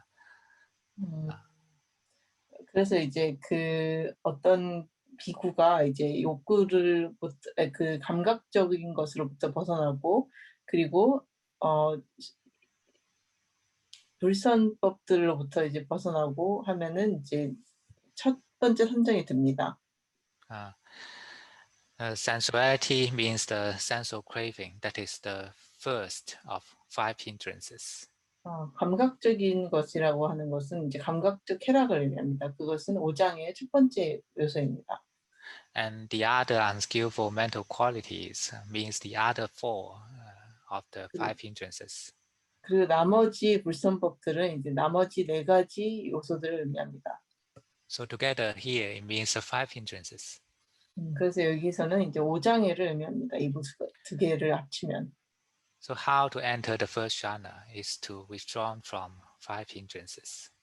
그래서 이제 어떻게 하면 첫 번째 선정이 될 수 있냐면 이제 5장애를부터 이제 그것을 거두어 드리면 됩니다. And the description of the first jhana, rapture and pleasure born from withdrawal, accompanied with directed thought and evaluation. This is the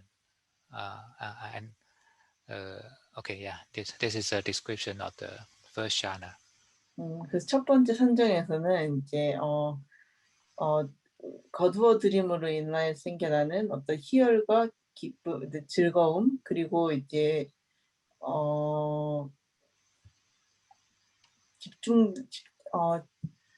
뭔가 이제 집중되어진 생각과 이제 평가가 일어납니다. So the directed thought means we direct our attention to a particular object. 그래서 우리가 생각을 이제 어디로 이제 생각이 모르겠네. Or you can simply understand as pay attention, the action of paying attention. 그래서 이제 주의를 기울이는 것을 의미합니다. And evaluation, so-called evaluation, means to maintain our attention on that object. 그리고 이제 그것에 대해서 이제 우리의 주의를 유지하는 것을 의미합니다. It's not an evaluation, but just to stay with the object. 이것은 어떤 평가가 아니라 그 대상과 함께하는 것을 의미합니다. The first one is to look for the object, and the second one is to stay with the object. 첫 번째 것은 이제 그 대상을 찾아다니는 것을 의미하고, 그리고 두 번째는 대상과 함께하는 것을 의미합니다. This is the first two element of the first jhana, that is vitakka, vichara. 그래서 이제 첫 번째 선정은 두 가지 요소인, 첫 번째 두 가지 요소인데 이것을 위타카, and 위차라라고 합니다.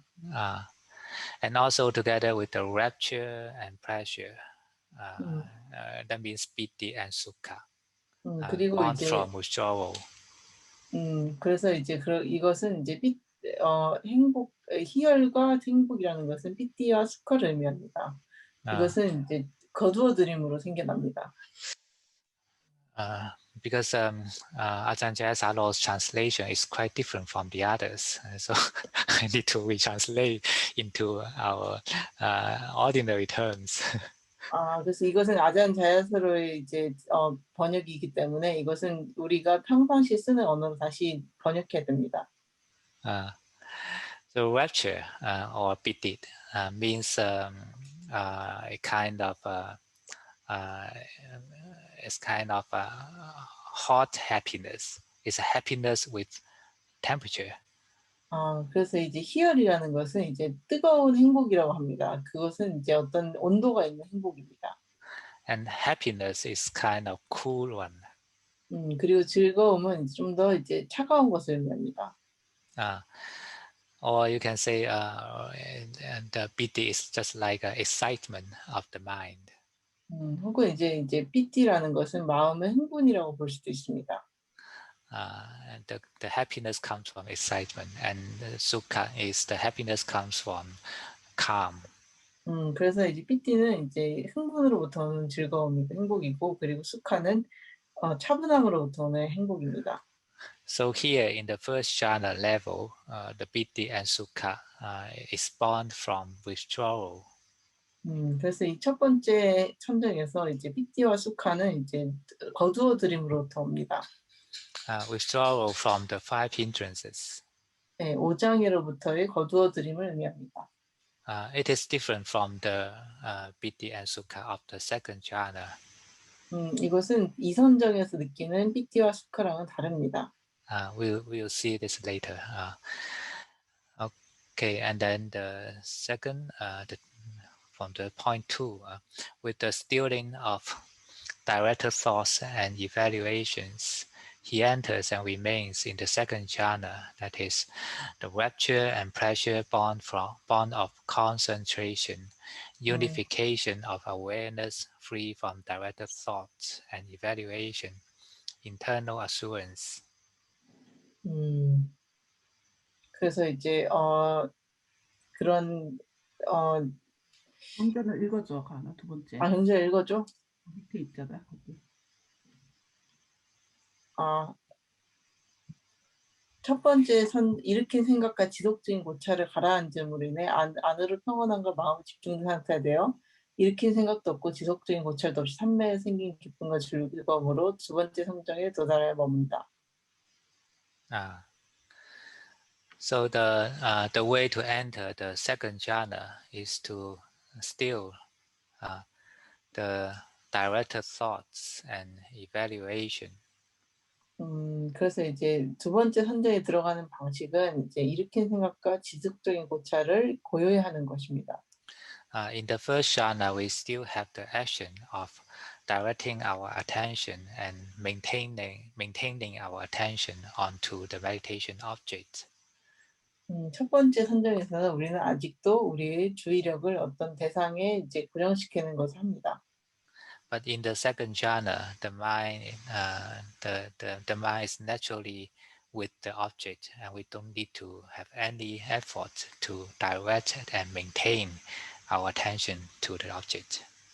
하지만 이 선정에서는 우리는 저절로 그것이 되기 때문에 우리가 노력을 해서 우리의 주의력을 거기에 기울일 필요가 없습니다. And this is the state of unification or concentration.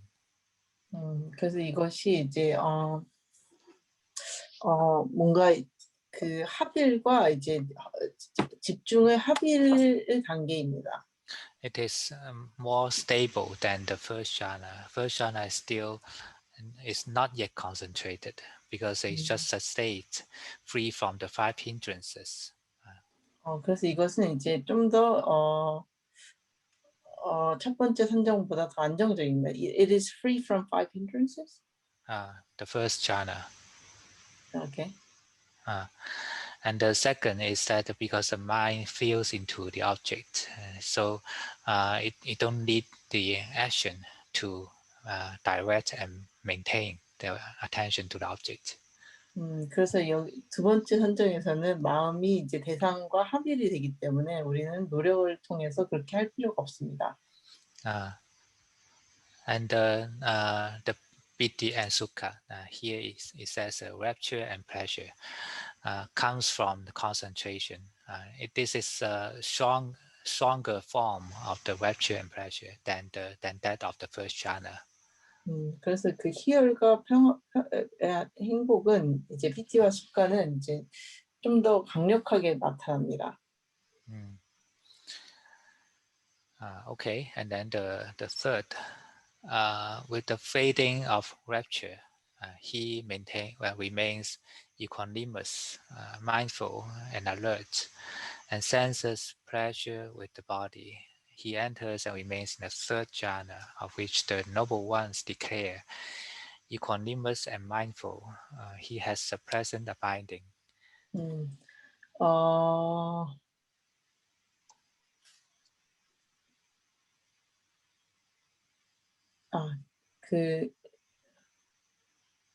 기쁨도 사라진 후. 2 to 3. 기쁨도 사라진 후 평정함에 머물며 알아차림과 분명한 알을 지니고서 몸으로 즐거움을 경험하니 성인들이 말하는 평정에서 알아차림을 갖추어 즐거움에 머무른다는 세 번째 선정에 도달하여 머문다. And the way entering the third jhana is to fade the rapture. The rapture is as I said, is the excitement form of happiness. It is the happiness of the mind, excitement of the mind. And when such rapture fades, then the mind becomes equanimous. 그래서 이제 희열이 이제 사라지면서 이제 마음이 이제 평등심의 단계에 들어가게 됩니다. The mind is equal to all the good and bad feeling. 마음은 좋고 싫은 감정에 대해서 똑같이 반응합니다. It's neither excited nor upset by the feelings. 이것은 감정에 의해서 흥분되지도 그리고 기분이 나빠지지도 않습니다. And there's still pleasure with the body. That is the sukha. it is a calm form calm form of happiness. 그리고 이제 몸에서 어떤 즐거움이 온다는 것은 이제 수카 좀 차분한 종류의 어떤 즐거움입니다. The body is cool and calm, so this is the form of happiness from the body. 그래서 마음은 시원하고 안정되어 있습니다. 이것은 이제 몸으로부터 오는 행복 중에 하나입니다. But the mind is already equanimous. 하지만 마음은 이미 평등심이 있습니다. But it still enjoys the pleasure from the body. 하지만 이것은 아직도 몸으로부터의 즐거움을 즐기고 있습니다. The pleasure comes from the calm condition of the body. 그런 즐거움은 몸의 안정된 상태에서 옵니다. So this is the third jhana. 그래서 이것이 세 번째 선정입니다. And the fourth, with the abandoning of pleasure and pain, as with the earlier disappearance of elation and distress, he enters and remains in the fourth jhana, purity of equanimity of mind and mindfulness, neither pleasure nor pain. This is called right concentration. 그래서 이제 즐거움도 끊어졌고 괴로움도 끊어졌고 또한 이미 희열과 고뇌들도 완전히 끊어졌기에 괴로움도 없고 즐거움도 없는 맑고 깨끗한 평정에서 알아차림이 있는 네 번째 선정에 도달하여 머문다. 비쿠들이 이것을 일러 바른 삼매라고 말합니다. And the way going from the third to the fourth jhana is to abandon the pleasure of the body. When the pleasure of when we are not enjoying the pleasure, and we at the same time we let go the suffering from the pain of the body. 그래서 이제 우리가 네 번째 선정을 갈 때는 몸에서 오는 즐거움을 놓아버리게 됩니다. 우리가 몸에서 오는 즐거움을 놓아버리게 되면 몸에서 오는 고통에서 벗어나게 됩니다. And here it says disappearance of elation and distress means the mental happiness and sufferings. 그래서 여기서 말하는 그 elation of distress. Yeah, it's here in the sutra, in the content, the earlier disappearance of elation and distress. It means the mental happiness. 그래서 이제 그런 어떤 행복이나 이제 스트레스, 슬픔의 어떤 사라짐이 이제 정신적인 행복을 줍니다. It means the abundance of piti or rapture. 그래서 이것은 이제 어떤 삐띠나 이제 희열을 이제 버린다는 것을 의미합니다. When the enjoyment to the piti is abandoned, and at the same time we abandon the mental suffering too. 그래서 우리가 이제 그래서 우리가 희열의 즐거움을 버리게 될 때 똑같은 순간에 우리는 이제 정신적인 고통도 버리게 됩니다. And this was done in the third jhana. 이것은 이제 세 번째 선정에서 일어난 일입니다. And now in the fourth jhana, and the pleasure and pain is also abandoned. 그리고 네 번째 선정에서는 즐거움이나 고통도 이제 없어지게 됩니다. And the mind is not attached to the pleasure come from the calm of body. 그리고 마음은 이제 몸으로부터 오는 행복, 몸이 평안해지면서 오는 행복으로부터도 벗어나게 됩니다. So now it's the purity of equanimity. Why? Because now the equanimity is perfect, is complete.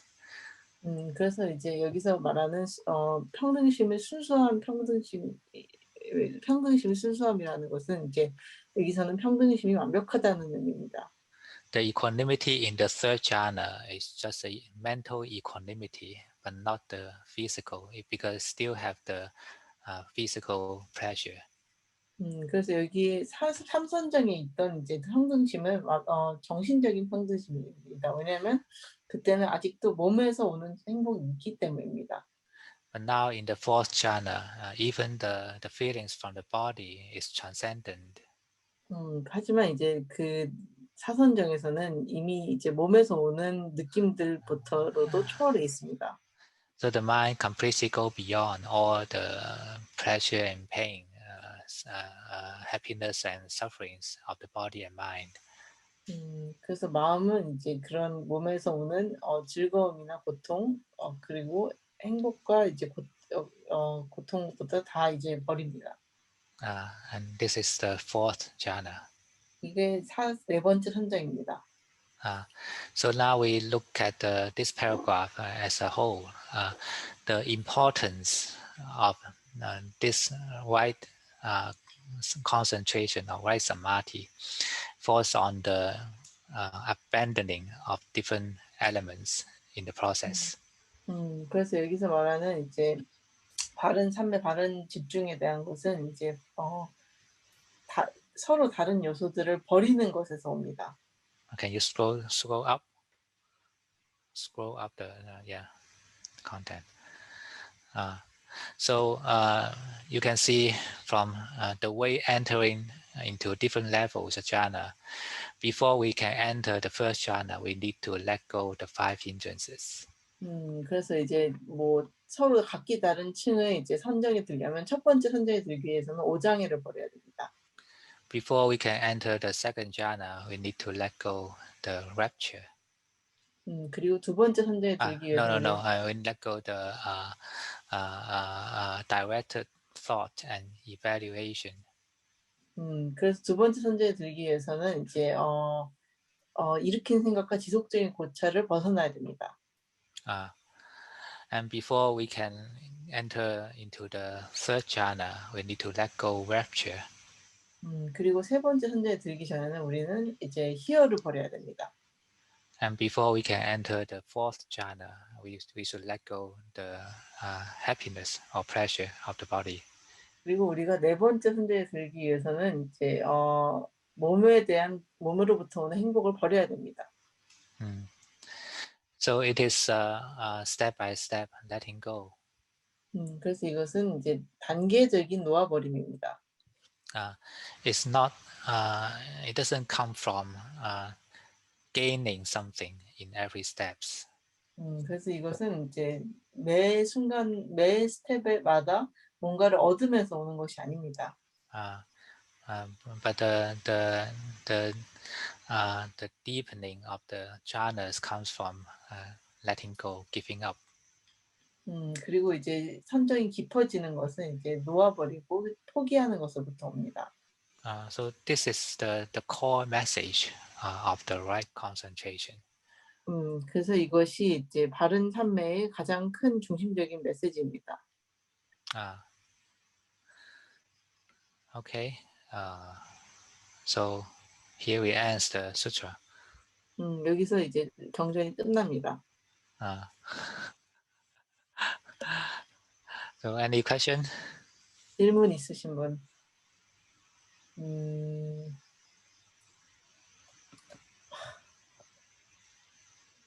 Can I? Okay. So hello. Okay. So you talked about rapture and pleasure, right? And then rapture and you abandon rapture and pleasure, and then you abandon pleasure and pain. No. During the second to the third, we abandon rapture only. Okay. And during the third to fourth, we abandon pleasure. Oh, okay.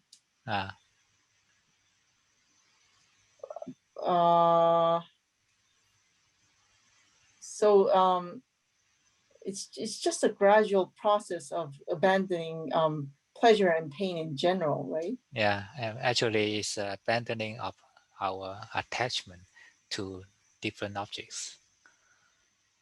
Okay. But I So the way getting into the fourth jhana is the step-by-step abandoning or let go of different attachments. So I kind of understood it as a process of abandoning different attachments, but they are essentially like similar in character. It's just more coarse in the lower levels and more refined in the upper levels. You can say so, but it's different. They are also different in different types. Before entering the first jhana, what we are to let go is unskillful mental states. That is the 5 hindrances. But after that, like directed thoughts or evaluation, rapture, and pleasure, these are skillful. Still are something good, but they are too coarse for the mind to develop further. So when moving from the first to the second, we abandon Vitaka Vichara, and then we moving from the second to the third, we abandon Piti. And moving from second to the third, we abandon Piti. What did I say? Okay. When moving from the first to the second, we abandon the Vitaka Vichara, okay, and then second to the third, we abandon the rapture, Piti, and third to the fourth, we abandon the Sukha, pleasure. So the mind becomes more refined in the process. But before the first jhana, the mind is unskillful, it's unwholesome, because we are bound by the 5 hindrances. But starting from the first jhana, it is skillful, but it's still coarse. Okay. So is it okay for me to understand it as abandoning all like or dislike? The final one is the purity of equanimity, the perfect equanimity. It goes beyond all the good and bad feelings of the body and mind. So and this happens at when you enter the fourth jhana. Yeah. But not the first to third. Yeah. Okay. In the third, there's also equanimity, but it's just a half one, 50% equanimity. It goes beyond the good and bad feelings of the mind, but not yet of the body. So so I don't know, like if it's okay to simplify all the process to like the gradual abandoning of like or dislike, but would that be okay? Is one part, and another is one line of the jhana. Another line is the stillness of the mental stillness. It's not just getting through the emotional reactions, but also the mental concentration. The mind becomes more refined and more stable. So one line is a line going to the equanimity, and another line is a line going to the one-pointedness. Okay. I'll translate. 그래서 제가 이제 아잔류한테 이제 여기서 뭐 삐띠랑 수카가 사라지고 그 다음에는 뭐 즐거움과 고통도 사라진다고 했으니까 이 네 가지 삼정의 과정이라는 게 좋고 싫은 마음이 점진적으로 사라지는 과정이냐라고 여쭤봤더니 아잔류가 한편으로는 이제 어떤 평등심의 단계가 계속 높아지는 걸로 볼 수도 있지만 다른 방식으로는 이제 마음의 이제 고요함이 높아져서 어떤 원포인티드니스라고 한 곳에 집중하는 마음이 점점 더 강해지는 이 두 가지 요소가 같이 일어나고 있다. 이제 네 개의 선정이 올라감으로써 그렇게 말씀하셨어요. Okay, if I'm to translate, I won't use the word one-pointedness. This is too terrible.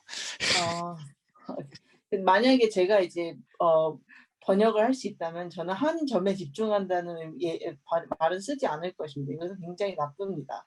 And it is not accurate to the Pali word. 그리고 이것은 빨리어로도 정확하지 않습니다. The Pali word eka kata. Eka means one. Kata means come to. 그래서 빨리어로는 이것이 한 가지로 이제 되어진다, 간다라는 의미입니다. So it just says the mind goes something. It didn't say the mind, but something comes into one. 그래서 이것은 어떤 의미냐면 무언가가 하나 된다는 의미입니다. So the best translation is unification. 그래서 가장 좋은 번역은 이제 합일입니다. So in the there are two lines developing during the jhanas. One is the line of equanimity, and one is the line of unification. 그래서 거기에는 이제 선정의 이제 단계에서 계속 생겨나는 것은 하나는 이제 평등심의 그 라인이고 다른 라인은 이제 unification of sorry. The other line is the line going to unification. 그 다른 라인은 이제 그 합일로 가는 라인입니다. The line going to equanimity goes through the stilling of rapture and pleasure, and then equanimity. 그래서 이제 평등심으로 가는 것은 이제 처음에는 희열과 즐거움이 이제 줄어들었다가 이제 좋고 그러니까 행복과 고통이 사라지는 것입니다. And the line of unification, it goes through the process of abandoning the directed thought and evaluation, and then 그리고 moving to the unification. 그리고 이제 그 합일로 가는 거기는 이제 일으킨 생각이나 지속적인 고찰을 사라지게 하는 것입니다. So you can find the unification or concentration happens from the second jhana. 그래서 그런 합일과 이제 집중이 이제 두 번째 선정에서 일어나면 볼 수 있습니다. But the final equanimity happens in the fourth jhana. 그리고 마지막에 있는 그 평등심은 마지막 선정에서 일어납니다. And when equanimity meets with unification, and this is the final form, the highest form of jhana. 그래서 이제 평등심이 이제 합일과 만나게 되면 이것은 가장 높은 수준의 선정이 됩니다. So these two lines, the line of equanimity is the line of about emotions. 그래서 이 평등심에 대한 이 라인은 이제 정서적인 영역입니다. And the line of unification is the line of mind. 그리고 이제 합일 라인이라는 것은 이제 마음의 라인입니다. It means the gradual stilling of the mental activities. 이것은 이제 정신적 활동의 이제 점진적인 고요함입니다. And the equanimity is the stilling of emotional activities. 그리고 이제 평등심은 이제 정서적인 활동의 이제 고요입니다. So that's why I said the best translation for samadhi is stability. 그래서 제가 이제 삼매의 가장 좋은 번역이라는 것이 안정성이라는 것입니다. Emotional stability and mental stability, and together with these two, that is the fourth jhana. 그래서 정서적인 안정 그리고 정신적인 안정 이것을 하면 이것이 다 갖춰지면 이제 네 번째 선정이 됩니다. And the word samadhi comes from samma and ati. Samma means balance, and ati means transcendence. 그래서 사마티라는 것은 삼마와 아티를 합친 건데 삼마는 균형을 의미하고 아티는 초월을 의미합니다. So together with these two, the meaning of samadhi should be transcendent balance. 그래서 이것을 같이 합치면 이제 사마티의 의미는 이제 초월적인 균형이라고 볼 수 있습니다. So it means more on the balance or the stability rather than the concentration. 그래서 이제 이것은 좀 더 균형과 안정성에 초점을 맞추지 집중이 아닙니다. Well, when we can balance both our emotion and our mind, that is the intellectual activities, then the whole mind can be unified. 그래서 우리가 이제 정서와 이제 마음을 둘 다 균형 잡히게 할 수 있다면 그러면 마음이 본인의 마음이 다 이제 합일되게 됩니다. And why the Buddha mentioned only up to the fourth jhana, but not the higher, the another four arupa samadhis, samapatti. 그래서 이제 부처님이 이제 무색계 선정을 얘기하지 않고 네 개의 선정만 얘기한 이유가 있습니다. Because the other four arupa samapattis, the mind is the same as the fourth jhana. 그런 이제 무색계 선정은 마음은 이제 그 사선정과 같습니다. With the perfect equanimity and perfect unification, the mind stays with a particular object, a non-material object. 그래서 그런 어떤 완벽한 평등심과 완벽한 평등심, equanimity and perfect unification. 그 완벽한 평등심과 완벽한 합일로 인해서 합일과 함께 그들은 이제 어떤 대상과 함께합니다. They use the space, use the time, use the nothingness, use neither perception nor perception. These are the four non-material objects of the arupa jhanas. 그래서 이제 비물질적인 대상으로서 그들은 이제 공간, 그리고 시간, time. The first is space, the second is consciousness, the third is nothingness. 첫 번째는 공간이고, 두 번째는 의식이고, 그리고 세 번째는 공이고, 네 번째는 the fourth is neither perception nor perception, neither perception nor non-perception. 의식, 그러니까 인지가 있지도 없지도 않은 것. But the conditions of the mind is the same as the fourth jhana.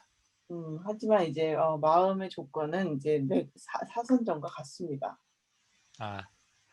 And because when we abandon all the hindrances and finally we attain the oneness of mind, that is a fourth jhana. So in the cultivation of mind or purification of mind, this is the highest. 그래서 이제 우리가 사선정에서는 이제 마음의 평등심과 합의를 느끼게 되는데 이게 마음을 수행하는 데 있어서는 이게 가장 높은 단계입니다. So you can understand that if we attain the fourth jhana, then this is the highest state in the Cittasika. That means the study of mind. That means samadhi. 그래서 우리가 이제 그 마음의 공부라는 차원에서 이제는 사선정이 가장 높고 그것은 이제 삼매를 의미합니다. Okay. Any question? Yes. Yes. Two questions. First question is, what is the difference between this equanimity and the equanimity in the Brahma Vihara? The equanimity in the four Brahma Viharas is equanimity to the condition that we are facing. When we have something that although other people are suffering, but we cannot help, so we need to build up the non-different mind towards this situation. We know that everyone is suffering from their own past deeds, and everything is equal in this way. So in this way, we are to release the mind from the stress of we want to help but cannot help. But in the equanimity of the fourth jhana is more complete one. It goes beyond not only the good and bad feelings of the mind, but also good and bad feelings of the body. The mind is a complete oneness. But in the four Brahma Viharas, it goes beyond only the condition, external conditions. Okay. It's not about jhana. Right. The next question. In the jhana state or the samadhi state, as you just now explained, because in this, where is the connection there with the contemplation or the insight? Because the insight is not happening in the jhana state. Yeah. So how does the insight is the right view? So after the right concentration, we go back to the first noble path. So it starts with another cycle. And with the right concentration, the mind is equanimous in observing the reality. Then we can deepen the understanding of the right view. We can see clearer on the Four Noble Truths than what we did in the first cycle. So you have to come out from the jhana to see that. Yeah.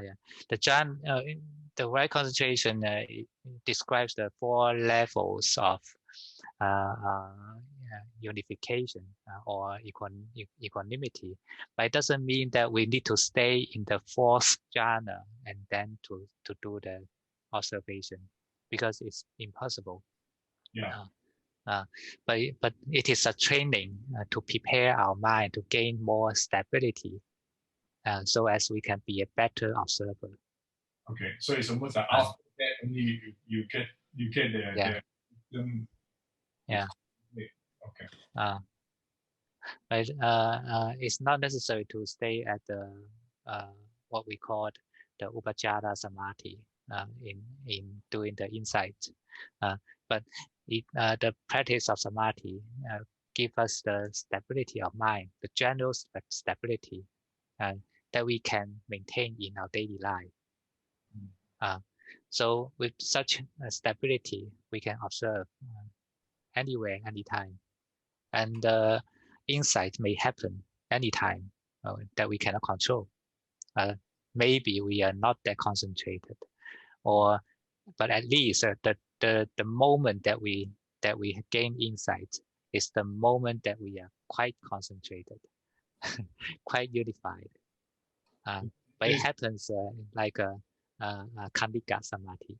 This is a momentary. Yes, momentary samadhi. Thank you. But with the accumulation of the jhana practice, the momentary samadhi will happen easily, because it is the quality of stability of the mind. They are the same. They're practicing the same thing.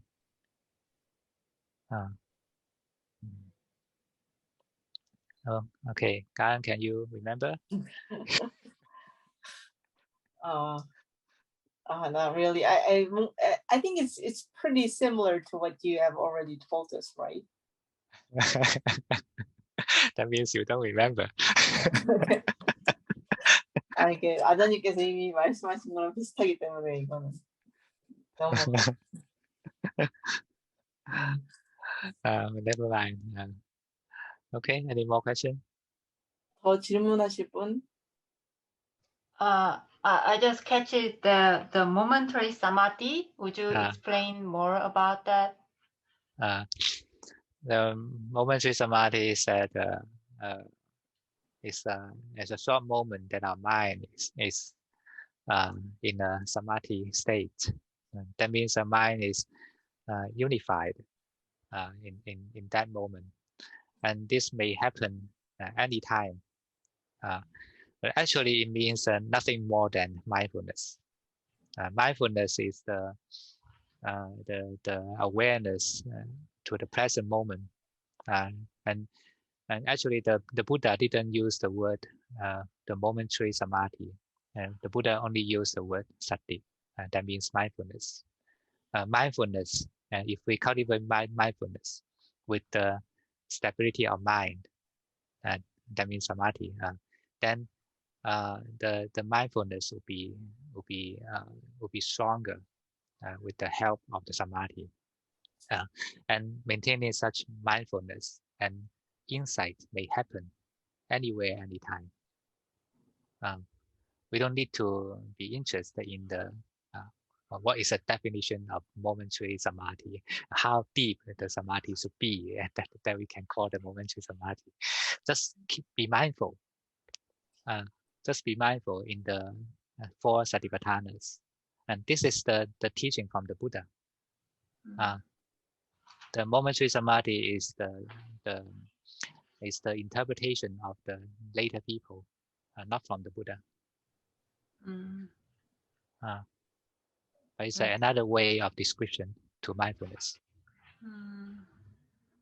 The reason why I catch it, the momentary samadhi, is that the jhana state is like, thing I cannot achieve. So, right now, I don't think there could be goal. Don't think so. Don't think so. Because when we want to achieve something, we need to do the cause and conditions correctly. We are not simply look at the results that we need to achieve, but pay more attention to the conditions leading to the achievement. In order to gain samadhi, what is the conditions for samadhi? Mindfulness. In order to achieve mindfulness, what is the conditions for mindfulness? The right effort, right? To reduce all the unwholesome qualities of in your mind, all the unwholesome thoughts, and cultivate the wholesome thoughts. This is the right effort. With this, our mindfulness can be strong. And if you find the right effort is difficult, then move to the former one, to the more previous one. That is our precept, our right speech and right action, right? With this, then we can find the management of our thoughts, mental states will be easier. 네.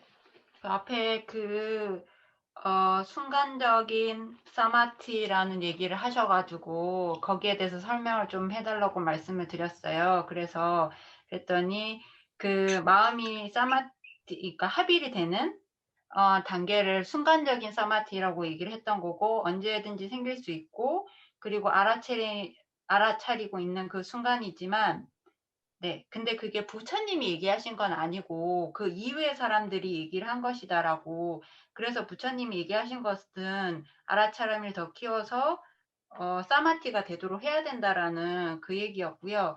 그래서 제가 다시 말씀을 드렸던 게, 저희가 지금 그 선정의 단계를 4단계를 배웠는데 사실 그게 제가 이룰 수 있는 거라고 생각이 들지 않아서, 그러면 순간적인 사마티라는 것도 가능하지 않을까라는 의미에서 제가 여쭤봤던 거고요. 그렇게 얘기를 드렸더니 아자뉴 스님이 그게 가능하지 않다고 생각하지 않고, 실제로 우리가 선정이라는 결과를 원한다면 그 앞에 어떤 조건이 필요한지에 대해서 생각을 해야 되는 거고, 사마티의 조건은 알아차림이고, 알아차림이 되기 위해선 다시 그 앞의 단계가 바른 노력이고, 그 바른 노력을 통해서 알아차림이 커질 수 있는데, 그것들이 지금 당장 안 된다면 다시 개로 돌아가서 그 앞에 초기 단계부터 이렇게 착착착 하면 된다, 이렇게 얘기를 해주셨어요. 네.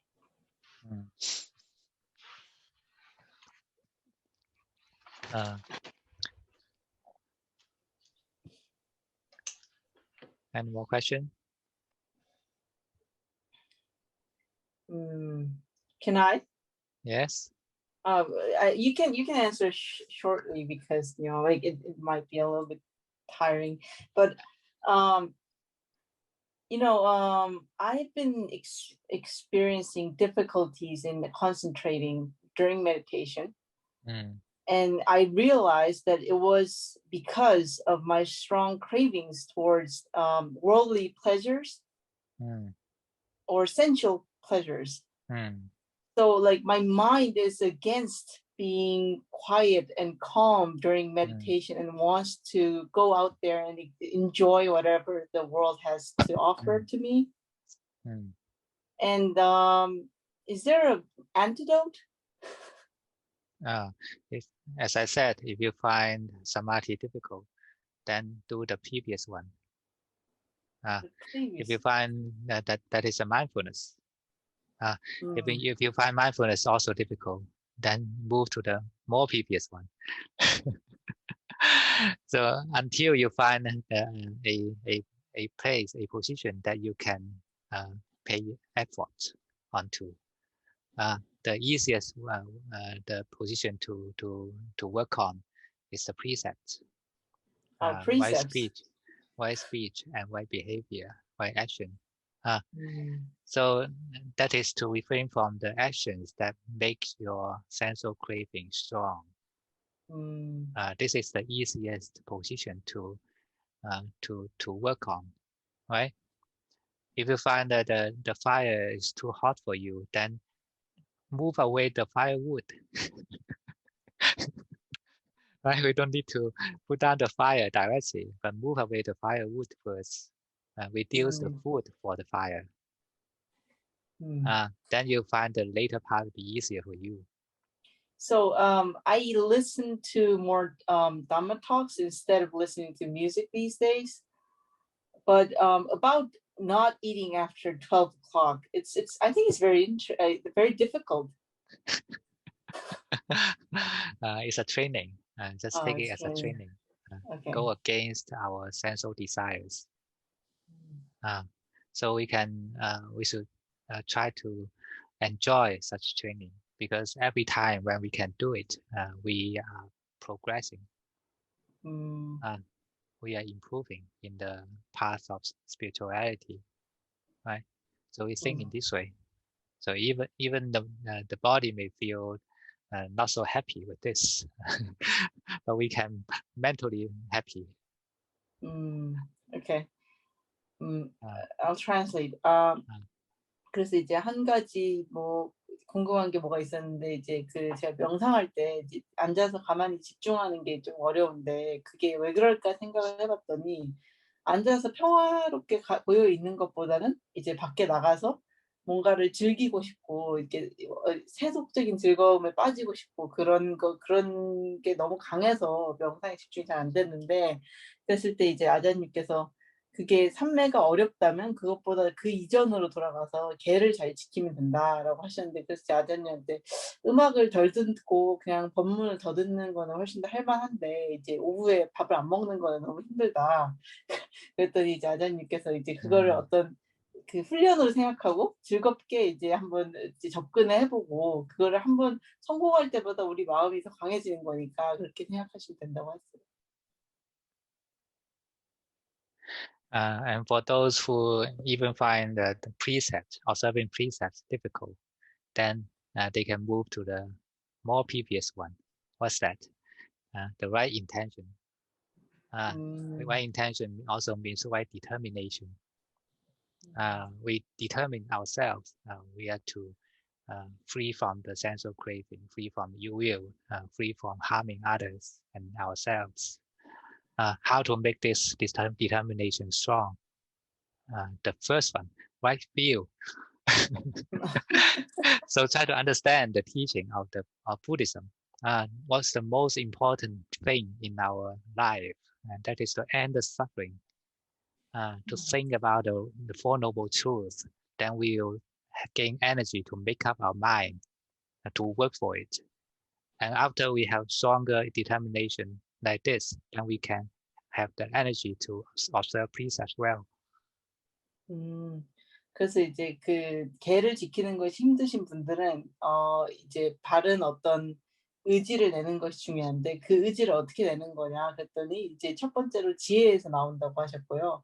지혜라는 거는 이제 법문을 듣고 이제 어떤 관점을 바꾸는 것이고, 그 관점이 바뀌면 올바른 이제 의지가 나오고, 그 의지가 강해지면 개를 더 잘 지킬 수 있다고 하셨습니다. So every path, everyone in the Eightfold Path is important. They are so closely connected. 그래서 이제 8정도에 있는 모든 것이 다 중요합니다. 그거는 다 긴밀하게 연결되어 있습니다. Even before we attain the Sotabana, the first cushion, we don't have the real right view. But even so, we can cultivate right view, the worldly right view. We can cultivate the intellectual understanding to the Buddhist teaching, and this will give us more confidence and faith, and make us to determine to practice. And this will push us to observe our precepts well, and then we'll manage our thoughts and mental states well, and then we have better mindfulness and samadhi. And come back after we come back to the starting point, our right view will be deepened. 그래서 이제 우리가 수다원이 되었을 때만 완전히 이제 바른 견해를 얻을 수 있는데, 그렇지 않다 하더라도 우리가 이제 어떤 식으로 이제 법문을 듣고 생각을 하면은 이제 바른 견해가 생깁니다. 그래서 그렇게 되면 이제 아까 말씀드린 순서대로 이것들이 다 이제 생겨나고, 이제 다시 또 끝으로 돌아왔을 때는 또 자기의 정견이 더 깊어져 있다는 것을 알 수 있게 됩니다. Okay. So every one of us need to evaluate ourselves, investigate ourselves, which part we are in lack. If we are in lack in any part of the Eightfold Path, we will find it lack of energy to practice. 그래서 이제 우리가 이제 각자가 이제 8정도에서 어느 부분이 부족한지를 보고, 그것이 부족하겠다고 느껴지면 우리는 이제 수행하기에 에너지가 부족하다고 느낄 겁니다. So that's why the Eightfold Path is a single path. It's the middle path. It doesn't mean the eighth path. 그래서 이제 8정도가 하나의 길이고, 이제 다 서로 다른 8가지 길이 아닙니다.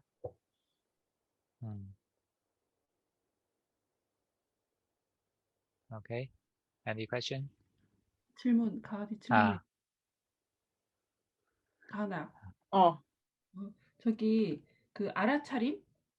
아까 설명을 하실 때 그 기억을 유지한다라고 얘기를 하셨는데, 그 무엇에 대한 기억인지가 좀 그 설명을 좀 더 듣고 싶은데, 그리고 약간 궁금한 게 기억이라고 하는 건 지나간 것에 대한 기억인데 우리가 현재 알아차리면 뭔가를 기억할 필요가 없지 않나? 이런 생각도 좀 들고, 그래서 그 부분에 대해서 조금만 설명을 해달라고. Before, when we were doing the Sutra reading, you said that we maintain memory. 알아차림할 때. When being mindful. So yes. she wants understand? 그래서 그거 모른다는 거지. 아니 그 뭐에 대한 기억을 유지하는 건지. What the memory about what? Memory about the present object. 현재 대상에 대한 기억. 그럼 변화. That means to keep knowing the present object. 현재 대상에 대해서 계속해서 알고 있는 것을 의미합니다. This is mindfulness. 이게 알아차림입니다. So this memory that you're talking about is different from past memories. It means to maintain the present knowing. And when you build up the stream of knowing like this, then this is how we can memorize something. We can memorize the object without getting lost. 그래서 이거는 이제 그 현재 대상에 대한 집중이고, 이것이 지속된다면 시간을 지나서 그러면은 우리가 무언가를 기억할 수 있다는 것이 됩니다. 우리는 그렇지 않은 뭔가를 기억하거나 알 수 없습니다. So that's why there's another ancient translation on the word sati. Now it is usually translated mindfulness, but before and also in Chinese they translate as memory and holding. 그래서 이제 사티라는 거를 중국어로는 과거에는 이제 붙잡고 있는 기억이라고 얘기했습니다. Sorry, I should not use the word memory. It's use memorization. Memorization and holding. 기억을 하고 이제 붙잡고 있다.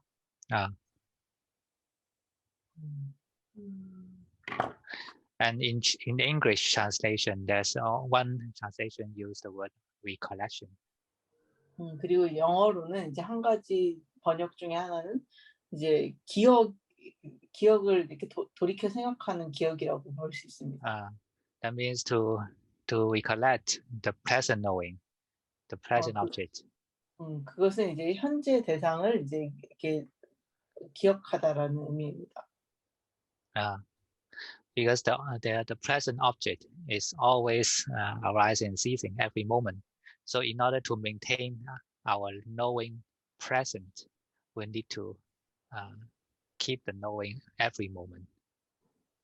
그래서 이제 우리가 이제 뭔가가 계속 일어났다 사라지기 때문에 현재에서도 우리가 알아차림을 현재에 놔두려면 우리는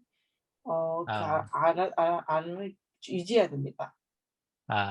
And the word for sati, mindfulness in Chinese, is written as the above part means present, and the lower part means mind.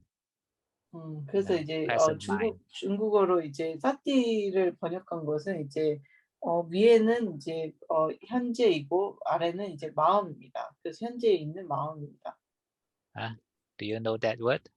Do you have that word in Korean? 한국어로 있나요? This one. 념. The upper part means present, right? The lower part means mind. 위에 거는 현재를 의미하고 밑에 거는 마음을 의미합니다.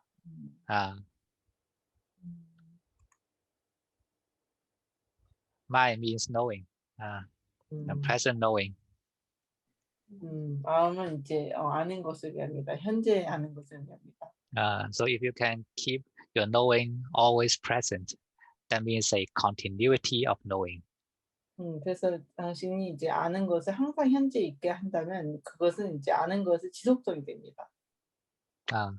And the core function, the core part of mindfulness is the continuity. 그리고 이제 알아차림의 가장 중요한 중심 부분은 이제 지속성입니다. And the intensity of knowing is belong to the samadhi. 그리고 이제 아는 것의 이제 강도는 이제 삼매에 있습니다.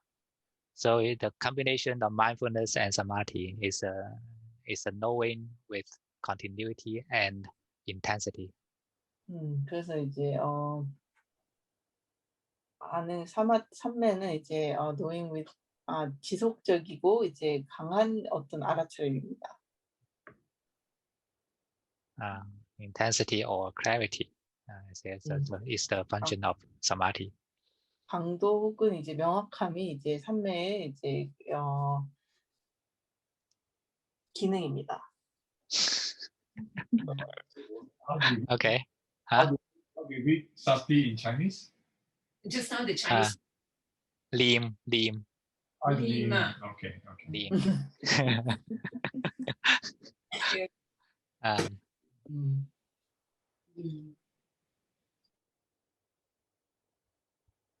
Okay. Any more questions?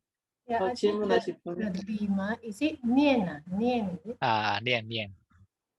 So mindfulness is nian. And right mindfulness is 正念. Oh, 正念. Okay. 네, 저 질문. Alright. 질문해도 돼요? 네. 네. 저기 알아차림이요. 조금 전에 말씀하신 거에 제 생각으로는 내가 지금 숨을 쉬고 있는 거를 알아차리는 거. 근데 그 숨이 또 이렇게 공부하다 보니까 깊은 숨을 쉬고 있다. 또 낮게 숨을 쉬고 있다. 막 그렇게 또 그것도 알아차려야 되는 거고.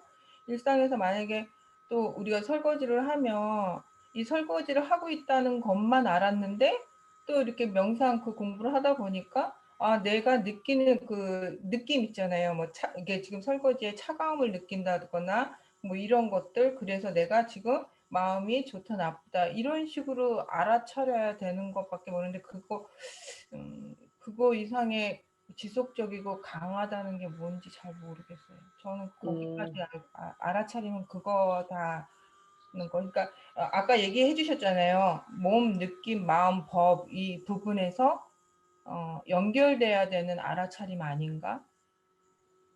저도 잘 그 알아차림에 대해서 지금 내가 이게 명상에 들었을 때 그냥 숨을 쉬는데 숨에 집중하는 그 부분에서만 알아차리는 게 아니고 하여튼 뭐라고 질문해야 될지 So she has learned through her meditation that when you're doing sitting meditation, watching your breathing is being mindful, and during everyday life, for example, when you're doing your dishes, feeling how hot or cold your hand is, that's part of being mindful. So that's how she understands mindfulness. But is there something more to that? She couldn't really understand. Yeah, that is one form of mindfulness.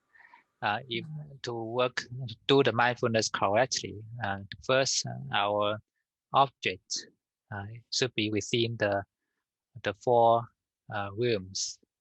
That is the body, feeling, mind, and Dhamma. Should know from these four aspects. And another thing is the balance of knowing, not by concentration or try to push our mind into some small object, fix our mind, lock our mind into the small object. It's not in this way. The best way to do the right mindfulness, the mind should be open. Remember the three elements of the right mindfulness: ardent, awareness, and mindful. Right? The mind should be open and also continuing knowing, and also should be supposed to have the vitality. That means that when the mind is with the right mindfulness, all the unwholesome mental states cannot happen in the mind. And this is the symptom. This is the quality of right mindfulness. 그래서 이제 그 바른 이제 알아차림에 대해서 얘기를 하시자면, 그 일단은 대상이 이제 사념처, 이게 몸 이렇게 이런 것들이 그렇게 대상이 돼야 되고, 그리고 이제 그 어떤 한 가지의 한 지점에 이렇게 막 집중을 한다기보다는 뭔가 이게 알아차림이 이제 유지가 되고 그래야 되는데, 어쨌든 가장 중요한 것은 알아차리고 있다라는 그 증거는 마음에서 이제 유익하지 않은 어떤 생각들이 올라오지 않거나 그런 상태에 머무르는 것을 얘기하는 것 같습니다. And to make it simpler, we can say in this way. Firstly, we can choose an object that is suitable for us to observe in our daily life. Usually, we use the body. This is the coarsest part of us, and it's the easiest part to maintain our knowing, right? So, use the body as our object. When the body moves, we know, and also we know in an open way. Just do know with the open awareness. We don't need to concentrate, but simply know what it is doing now, and that's enough. 그래서 이제 일상생활에서도 우리가 몸 같은 것을 대상으로 해서 알아차릴 수가 있는데, 그것이 이제 어떤 한 지점에 집중한다기보다는 좀 열린 알아차림으로 이것을 있는 그대로 보는 거라고 할 수 있습니다. Ajahn? Can I explain it as that open awareness is like when you look at someone else, right? Like when you look at yourself as if someone else is looking at you. So it's a holistic observation. But it is still an observation. This is the case when mindfulness combined with the right view or combined with the insight. But for the mindfulness itself, it's just simply knowing. Just simply knowing the object. Yeah, simply know the object. But you said open mindfulness, awareness. It's open awareness means that we don't concentrate onto a particular object, because in our daily life we need to face to different distractions and different changes in the life. We cannot fix our mind into some small corner of the body. It is unrealistic. So open your knowing, but know the present. 그래서 이제 And you can have such general knowing on a particular aspect of the body as your base. 그래서 이제 우리가 일상생활에서는 한 가지 몸의 한 가지 부분에 집중하면서 살아갈 수가 없기 때문에 이런 열린 알아차림을 해야 된다고 봅니다. 왜냐하면 다양한 어떤 자극들이 있고 그렇기 때문에. So the easier part is to use the body as the base of training our mindfulness. When the body moves, we know it moves. When the body is still, we know it's still. When the body is breathing, we know it's breathing. When the body is touching, sensing, we know it's touching and sensing. 그래서 일단 가장 쉬운 거는 우리 몸을 관찰하는 것이기 때문에 몸이 움직이면 움직인다, 무엇을 만지면 만진다, 무엇을 느끼면 느낀다라고 생각하시는 게 좋습니다. There are many ways of practicing mindfulness, and we will come across this sutra later. 그래서 이제 알아차림을 수행하는 굉장히 다양한 방법이 있습니다. 그래서 우리가 이제 그 경전을 읽다 보면 이제 나중에 또 나오게 됩니다. It is called the Mahasatipatthana Sutta. 그래서 마하사티파타나 수타, 그것은 뭐 대념철경?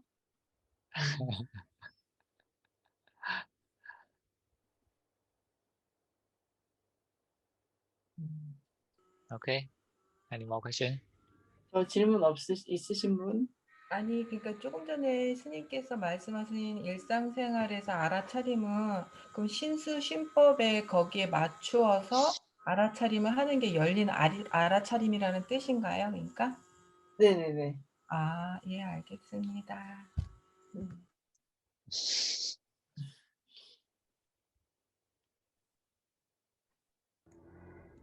Okay. Any more questions or discussions? 더 질문하거나 이제 의논하고 싶으신 분? 근데 열린 알아차림은 대상보다도 하나에 고정되는 게 아니라 자극이 오면 이렇게 대상을 이제 열어놓고 바뀐다 이런 의미로 얘기를 하신 것 같아요. 예. 약간 혹시 오해가 있을까 싶어서. My mom said she thinks of open awareness as something not fixating on a certain object, but if some kind of object comes along, then you change your object all the time. Is that right? Yeah. So we just open our eyes and wait for the thing to come to us. We just stay at home and wait. We don't need to go and look for something. 그래서 이제 우리가 눈을 뜨고 이제 무언가가 오도록 기다리는 거지 우리가 뭔가를 찾아다니는 것이 아닙니다. But we still can use a base for maintaining our mindfulness, because it just make it as kind of background of our life. So as what we have done in the meditation, use the breathing or anything else you like as your as the background of your life. Once there are no other distractions, we just stay with the object. 그래서 이제 호흡 같은 거를 이제 우리 삶의 배경으로 놔뒀다가 어떤 대상이 없을 때는 그것을 대상으로 삼으시면 됩니다. But don't try to make yourself locked into this meditation object. 하지만 이 명상 대상의 스스로를 이제 고정시키지 마세요. This is the meaning of sati sampajanya, the combination. 그래서 이게 이제 사티 삼파찬야의 의미입니다.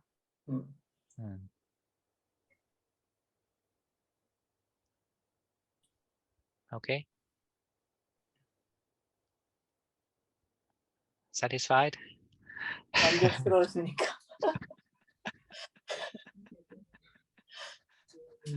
Okay, then see you next week. 그럼 다음 주에 보겠습니다. 다음 주 저기 경전은 What's the next sutra? Next sutra is let me see. Let me look at the sixth Kalama Sutta. 깔라마 스utta? Kalama Sutta. 깔라마. Okay, you found that? Yeah, Kalama Sutta to the Kalamas. To the Kalamas. Yeah, access to insight. Access to insight, or you can find it from the Sutra Central. Sutra Central is quite comprehensive, better than the access to insight. And you also have different languages. Sutra Central. And advertisement time.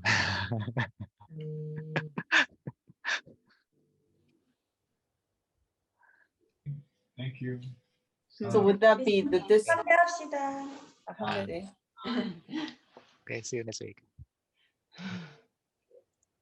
아까 했는데. 바이바이. 감사합니다.